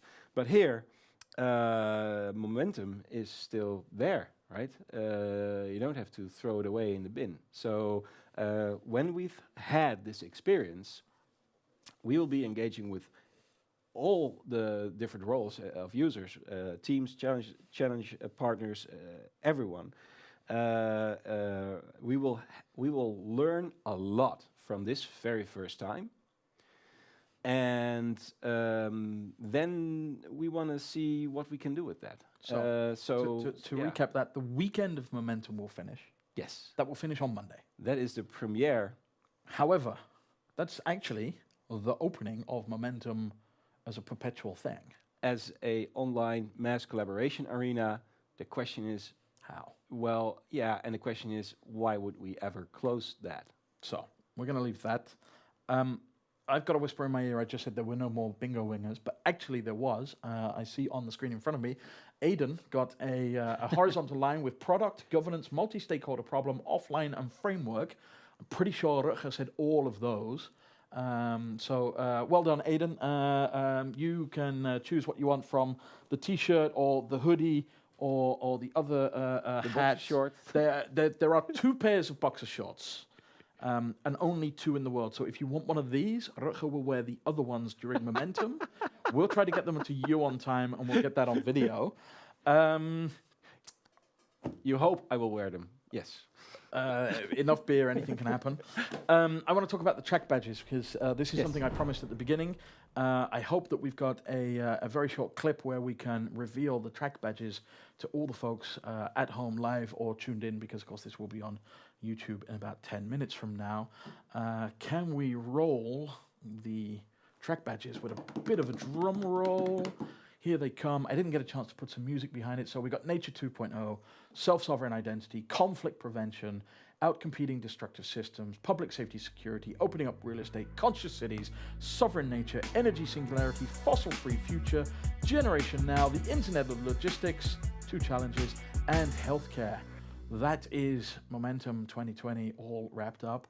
And of course, you love your stickers. We didn't forget about it. If you go to shop.odyssey.org right now, you can order your stickers. They should be with you on time. I can't promise it. It's up to logistics. COVID-19 is happening, but we hope to get them with you. They're cheap as chips, along with all the other stuff in the store, like the T-shirts, because we're not making a profit on it. We want you to have this stuff as cheap as we can responsibly make it. Rutger, last words before we flip over to Gilles for the open source Ask Me Anything. Well, we've already said a lot, Nick. I can't wait to see everyone in Momentum, to work with everyone on achieving the results together, and to give this a first try and see how it works. And looking forward to the next 2 weeks in finishing this. Yeah, you're going to be kind of busy. Yes, this has been, we always say organizing an Odyssey hackathon or Momentum or however you're going to call it is like being in it. Building the airplane while flying is the right phrase for it. And it's the best thing you can do. It's truly magical. Can you imagine not doing it? How bored would you be? Oh, well, let's just say I enjoy this a lot. And we went from organizing the event to building software. It's an amazing transformation of Odyssey. We have only just begun. And there's a song about that. Yeah, fabulous. We're going to shut up, because we're slightly ahead of time. Gilles is online. I can see him in front of me. Hopefully he can hear me at the same time. Gilles, can you hear me? I can hear you fine. Awesome. I can hear you as well, so we know that's all working good. I'm just going to say a quick goodbye to all the folks who tuned in. Thank you so much. Also to all of our speakers. I hope you're feeling the excitement as much as I am. Certainly in this room, it felt a little bit like getting ready last year, which was a good, energetic feeling. I look forward to seeing you all in Momentum in 2 weeks' time. Gilles, I'm going to hand over to you to wow anybody who needs to know about open source, whatever they need to know now, we can get to them through you today instead of at Momentum itself. 2 weeks is a good head start. And I'm going to remind the folks, if you've got questions, because it is an Ask Me Anything, I'm hoping that Gilles will start with just a little bit of philosophy over open source, which will give you time at home to think of a question, think about what's bothering you about open source, and maybe that is that you have no idea where to start. Maybe you've got a really technical question about open source models or licenses. Maybe you want to know about the business model side of things. Anything goes, throw it in the chat, and we will get those funneled to Gilles. And I've just got a note that Neil from Yes Delft, who gave you the update 2 weeks ago or 3 weeks ago at Touching Base, has also just joined the call. He was struggling to get connected, but here he is. Neil, Mr. Neil Smith, how are you, sir? Wait, we have you on mute our end, so I'm going to say that again. Mr. Neil Smith, how are you, sir? I'm doing well. I'm just going to switch over the. No problem. Thanks for joining in right at the last moment. Neil Smith, of course, from Yes Delft and Cherry Twist. We'll talk more about Cherry Twist another time. I'm going to hand it over to you guys to open up to Ask Me Anything, and I'll check in about 10 minutes to see how you're going. And if we need another 10 minutes, that's fine by me. And where will we get the questions? Do we get them displayed on the screen, or because I'm not seeing the chat window? That if you, Gilles, if you still have the live stream open, you should be able to see the chat channel there. Okay, let me get the live stream open as well. Yeah, we've got plenty of time. The pressure is off. All right, I'll start the live stream, turn off the audio. I can see ourselves. Exactly, and maybe because we didn't practice this at all, as everybody at home is now realizing, maybe what would be really handy is when we get to the questions, if Gilles is answering one, Neil, you could be checking the live stream chat to find the next one, and then you guys can. Yeah, he's nodding. He's already got it under control. Nick, shut up. All right. Okay, so maybe I'll say a few words if there's no immediate questions, just to give an idea of a starting point. And so when people are talking about open source, usually there's a few aspects that come up very quickly in the discussion. The first one is open source is free, so people grab my stuff for free, they can use it, I make no money.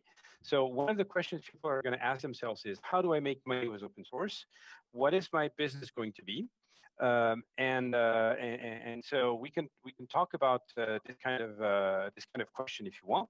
Another typical problem that comes up with open source is the notion of licenses.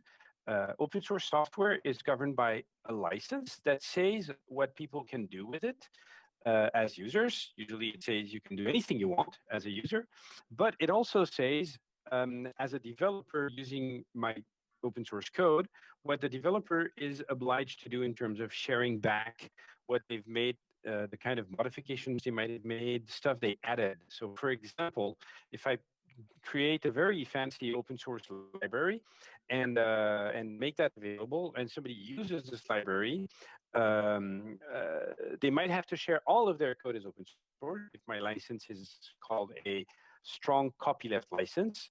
But it could also be a weak copyleft license where they just need to share anything they've modified in my code, making it better, but their code could be proprietary. So I have two questions here. The first one is, what type of license would you recommend for open source projects? Well, that's the thing. Any open source license, and there's an organization called the Open Source Initiative, look them up, that defines what open source licenses means and lists the approved open source licenses. Any open source license would work. You will choose the kind of open source license based on what you expect your downstream users to do with your code. As I was starting to say, if you're creating software that somebody is going to be able to reuse in their own code, and you want the code of people using your software to also have to be open source, think about a license like the GPL, the GNU public licenses, which forces anybody using your code to make their code. I'm summarizing brutally. There are caveats and little text that gives cases where it doesn't have to be that way. But mostly, if you use a GPL code inside your project needs to be open source as well. At the other extreme of the license spectrum, there are very permissive licenses like the BSD license, which you can use my code that is BSD licensed any way you want, inside open source code, inside proprietary code. You can even make completely hide my code inside yours, as long as you say my code is there, that you say it's mine and where it comes from. but your code could be completely proprietary and you wouldn't have to share anything. So you pick the license based on what your software is going to be and how you expect your code to be used by others. Yes, beerware. That's an example of a license. There's another license that I like a lot, which is called the WTF, the what the fuck you want to do with it license, which basically says you can do whatever you want in slightly less polite terms with your code. So everyone needs to rely on open source for the trust. How to have consensus on the OS code itself? Well, that's exactly that. A lot of companies are creating their software as open source in order to bring trust to what they're doing. For example, insurance companies, Allianz, open sourced 6 million lines of code a year or two ago. And they're saying, if you can see my code, you can trust that what I'm selling you, because you can take my open source code and compile it and see it runs the same way, you can trust that my code is doing exactly what we say it's doing and nothing hidden in the back. So open sourcing your code is a great way to convince your users that what you're selling them is exactly what you're supposed to sell them. And we see that also in instant messengers that have strong security, like Signal Messenger is open source. Threema, the Swiss instant messenger, just announced that they're open sourcing their code because everybody was complaining that they were announcing they were ultra secure, but there was no way to prove it. Well, now that their software is open source, anybody can look at the source code, make sure the algorithms are implemented correctly, and that they're not sending a copy of your messages to somebody else.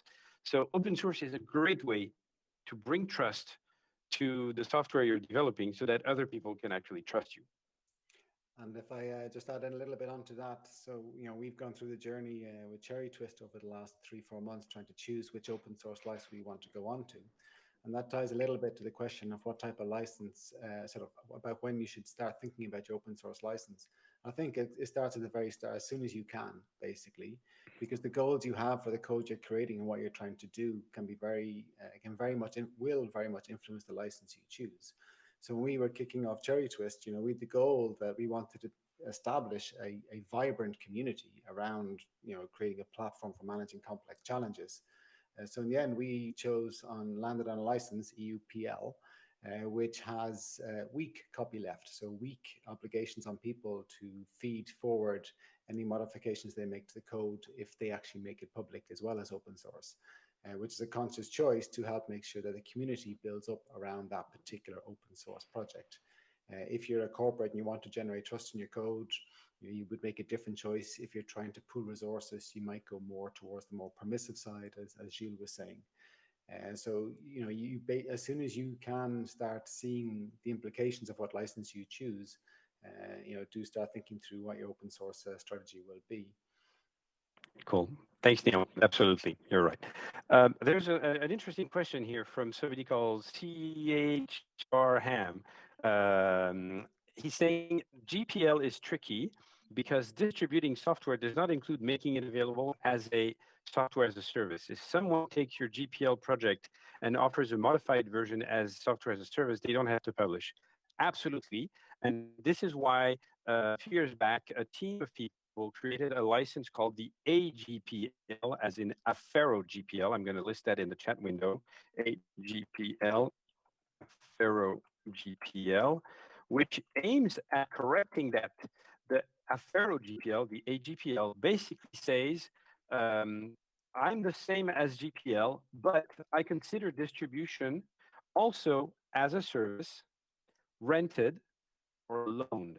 So if you borrow my software, or if my software is in a device that I'm making available to you during the duration of a contract, like a triple play internet service provider, the software that's inside, protected by GPL, that is not considered distribution because the box isn't acquired, it's just on loan. But if the software is AGPL, then it is considered distribution by the AGPL terms. So the AGPL was created exactly to address that. It was also called the Amazon killer license because Amazon has a reputation of using all kinds of fancy open source code, hosting it as a service in their AWS and not contributing that much to it. It's it's a perception. There's some truth to it. They're also great contributors to open source. So the AGPL was created for that. And there's another company called MongoDB who was trying to do the same thing, and they figured that they weren't making enough money from AGPL protected code, so they decided to create their own open source license called the SSPL, the Server Side Public License. And when they submitted that to the Open Source Initiative for approval as an open source license, it was rejected as being too much constraining and restricting in terms of fields of endeavor. So be careful. If you decide to create your own license because you want something that's stronger than the GPL, it might not be considered an open source license or approved as such. There are very strong constraints as to what is open source. And AGPL is about the limit. There are still doubts. Some people in the open source initiative still think the AGPL is a little too restrictive, but in general, it's considered open source. So you can have GPL with SAS protection. It's just called AGPL. And just on top, in terms of which license to choose, also I would advise to stay very, very much with the mainstream licenses. Don't go creating your own license. There's already a lot of work to be done has gone into these licenses. If you step away from any of the well-known ones, then you will be inviting an awful lot more work on yourself and actually be losing a lot of the trust what the licensing terms are. Yep. So there's another question. It's a question and a comment actually from Slinger. Why should I trust open source without any guarantees? What guarantee systems are in place now besides the 1000 eyes principle? So yes, when you get open source software, typically the consensus is that many people have looked at it, and as such, there is a good chance that the software quality is actually better.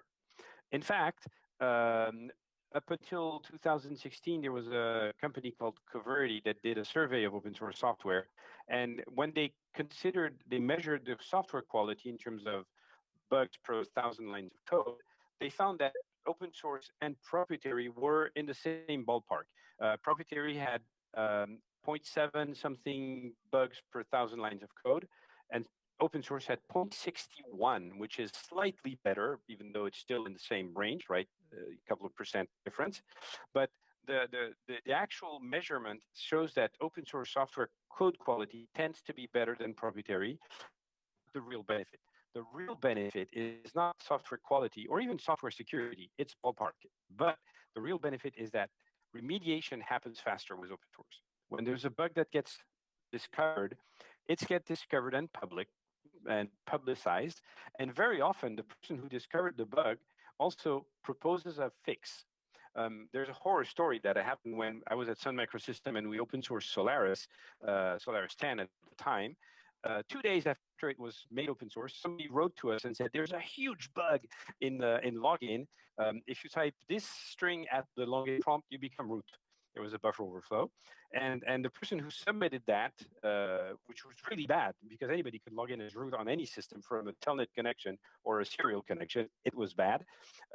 They also submitted a fix for it, which was in this case trivial, but we hadn't found it. They found it. So they submitted the fix. We tested the fix. It worked. 2 days later, we made the patch available to our paying customers. They benefited from it while we continued the QA. And 5 days later, we had the final patch published globally in the open source version. That was the fastest ever turnaround between the moment a serious bug is found and a patch is made available to the whole community. And that's only because it was open source. So that's a very, very speaking example of the fact that if you have open source software, there's a good chance that the good guys will find the bug and propose a fix way before the bad guys have had a chance to use it. If it's proprietary, believe me, I was a student and I had source code of proprietary software. The bad guys will have the source code. They will find ways. They will threaten. They will backshish pay people. They will, anyway, they will get to the code and they will find bugs and they will use them before you know there's a bug because they're the bad guys. They're not telling you there are bugs. So keep that in mind. There's a very strong level of quality that happens not because of the quality itself, but because of the speed in remediation. That said, very often community software doesn't have service level agreements for support.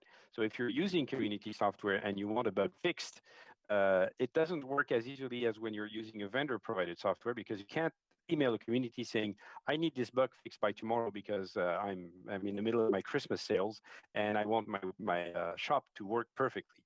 So that doesn't work the same way, and that's why some open source software comes from vendor support, like Red Hat. You can use Fedora or CentOS with purely community support, which means you get support sometimes, or you can buy Red Hat Enterprise Linux if you want service level agreements for your support. And most enterprise open source software have these two models. And that maybe ties back to a question from a bit back about, are investors willing to put money into open source projects? And I think I was talking to Gilles earlier today, and you emphasized the point that you need to have an earning model beyond actually giving people access to the code itself. Mm-hmm. There's a cool question here from Kabir. Apart from licenses, open source is a massive collaboration ecosystem with incredible tooling and project management methods, starting with Git, but not only. Any advice on how best to use this? And Neil, I know you just read a book on this, but indeed, I mean, if you have a piece of open source software that you're working on, the first thing you want to try to build around it is a community. Once you have a community in place, then that's where you get the power of open source, because the more people participate in the development of your software, from using it, from fixing bugs, from adding features, from doing translations into their own languages, or writing documentation, that's really a strong benefit. But, and there is a caveat here, is communities only happen if there is an interest. You can have a great piece of software. You can have all the tools you want to allow community-based development and communication. You can have a GitHub repository. You can have a really cool contributor license agreement that is not painful to sign. You can have a fancy Slack channel where people really can communicate easily, and still not have anybody participate if your software doesn't interest anybody else than you. And as an example of this, Novartis has a website. If you look for Novartis, NIBR, it's the name of the laboratory, on GitHub, they publish open source code. Let me just see if I can find that on GitHub. GitHub. If they publish code on GitHub, but nobody else contributes to it. And why is that? Well, it's the case. I put that in the chat window. Nobody contributes to an IBR because Novartis isn't interested in that. They're just showing off with their code. They're not even trying to drive a community, and there's probably not enough interest. They're basically just trying to make transparency in that case is their goal, right? There's nothing to. Oh, they're showing off. It's marketing. It's pure marketing. We're the best. We know how to write this, and there's really cool stuff, by the way. There's like DNA sequencing code.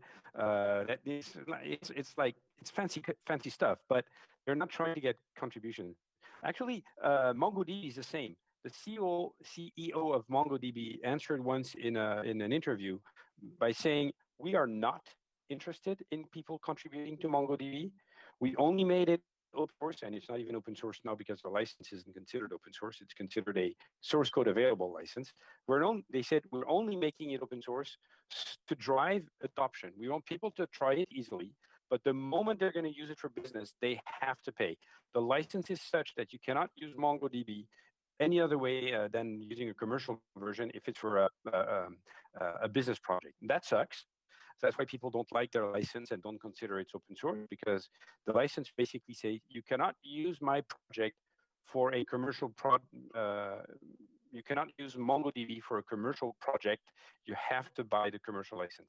So that's a limit in field of endeavor, and as such, it's not considered an okay open source license. So they're not interested in people contributing, and they're saying so. But there are other people who are actors who are trying to change the landscape. I mean, earlier this year, the Dutch government published a very important piece where they've basically stated that all projects done at various levels of government inside Holland should be open source unless there's a good reason for it not to be open source. And that is only starting to trickle through into the market, but that's going to be a huge change. And the word I hear is that initiative is also happening more and more at the EU level as well. So as the government start pushing it, I think you're going to see a much stronger movement towards pushing the open source agenda from government and public funded projects. And the earlier you get onto that bandwagon, the better. Absolutely.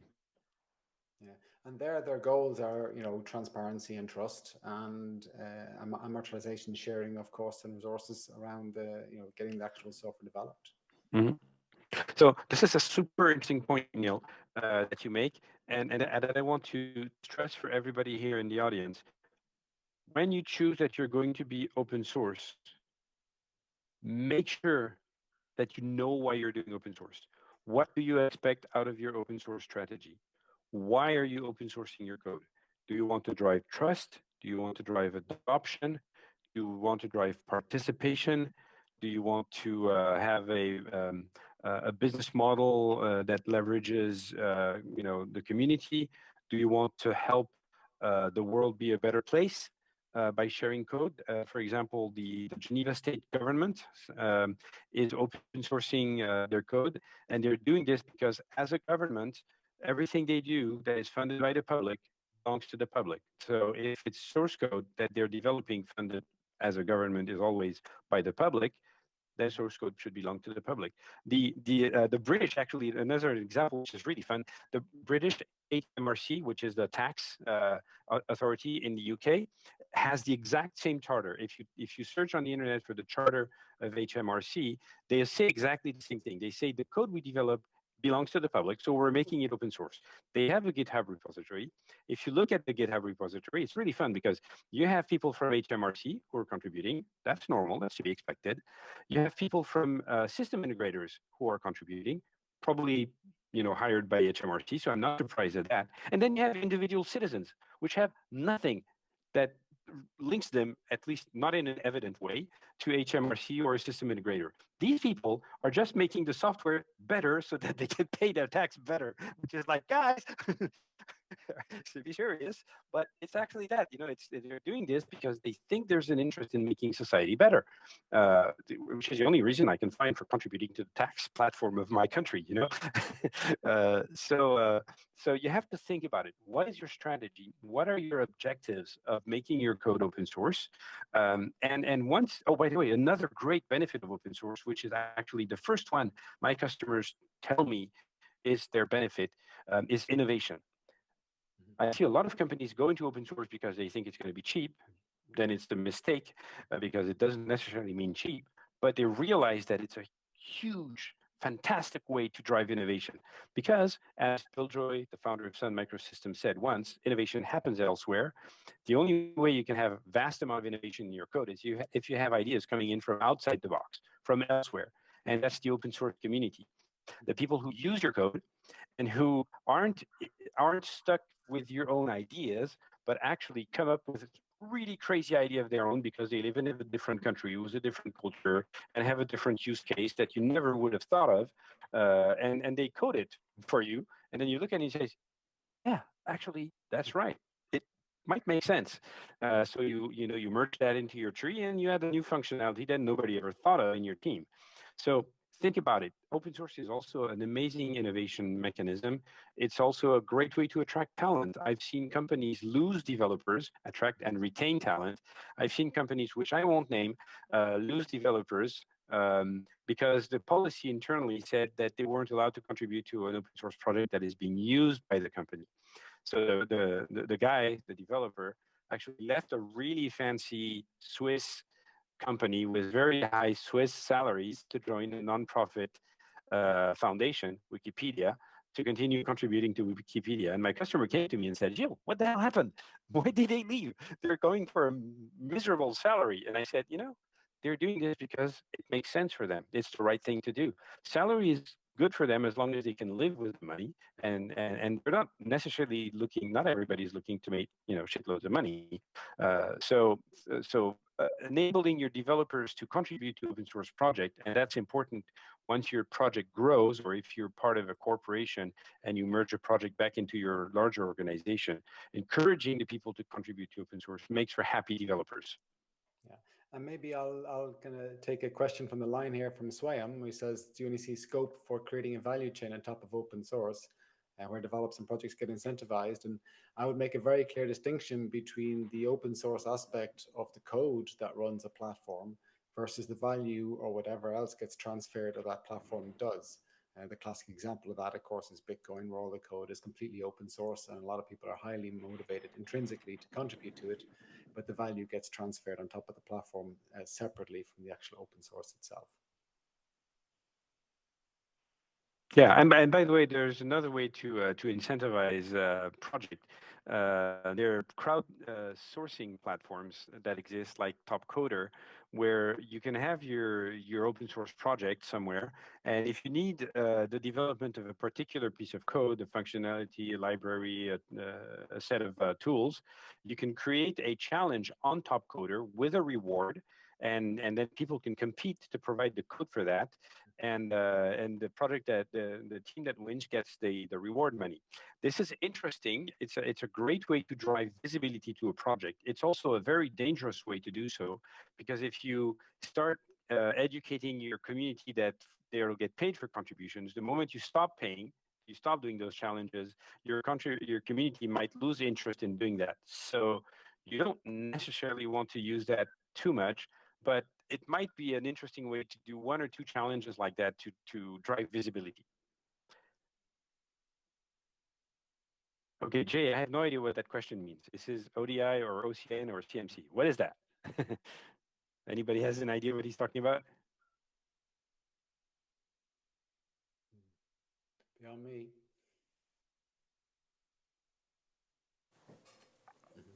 But the question of Zuidam ties back to Gilles' comment again, but you need to know why you're doing open source. You might want people to help you build your platform, which you then use for other purposes. You might be creating some tooling on top of the platform, which you get money off, or give services to support the platform. But the open source is just one aspect of your overall strategy, albeit quite an important one.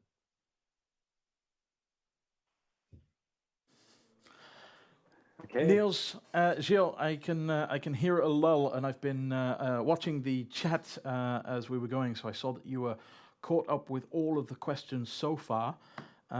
Fascinating stuff. There was still 100 and something viewers dialed in whilst I was checking a few moments ago. I'm going to keep talking for just another minute or so to see if there's one last burning question, but thank you so much for taking your time so far. Neil, based on the questions that you've heard and answered, what's your thoughts on this group's perspective of open source? Are they ready for it? Well, they're thinking it through, right? The implications of that choice about what you do and how you go about your open source strategy. The importance of that does seem to be landing. There's a lot of questions where they're trying to simply understand the implications of what they choose. And that's a good sign. That's a good sign. Fantastic. All right, I'm looking at the live stream, and I think you guys are too. I don't see any new questions, so I think you've covered everything now. Any last words to add before I let you go home and drink a beer, get a foot massage, whatever it is you need to do this evening? I leave the last words to Gilles. So I'll want to echo Neil's words, and I think that the team here has been asking interesting and interested questions. They're clearly thinking this over. This means that during the hackathon itself, the Momentum event, I'm pretty sure there's going to be some really smart people who are going to come up to us and say, okay, I have a question about this aspect of a license and how it would apply to my project. What does that make sense? Can I do this? And so yeah, that's a great approach. Trying to understand the mechanisms. It's interesting because it's very common that I get this kind of questions. Neil, we've had discussions exactly to this point not too long ago, anyway. So you guys, you're really on. You're spot on the kind of themes that we'll need to cover and address during the Momentum event. Awesome. Thanks for that, Gilles. And you will be joining us for Momentum as a Jedi, so people should not be afraid to come and give you a digital high five. And I even have my Jedi shirt from the last Momentum, huh? Awesome. That's what we call saving the environment by not printing too many extra T-shirts. Neil, you're also going to be joining us during Momentum, correct? Yeah, absolutely. Fabulous. So I hope you guys will sync up a little bit and make sure that one of you is awake whilst the other one is sleeping, although I think you're in that same time zone, so you might have to flip a coin on that one. On behalf of me, thanks everybody. Thank you guys as well, Rutger as well. Thanks to the tech team sitting all behind here in a corona-proof box. Thank you so much. Ladies and gentlemen, it was a pleasure. See you in 2 weeks. Prost. Great evening, everybody. Good Ciao. luck. Super. Thank you very much. Have a nice evening, everybody, and talk to you in a couple of weeks. Ciao. All right. Bye-bye. Bye.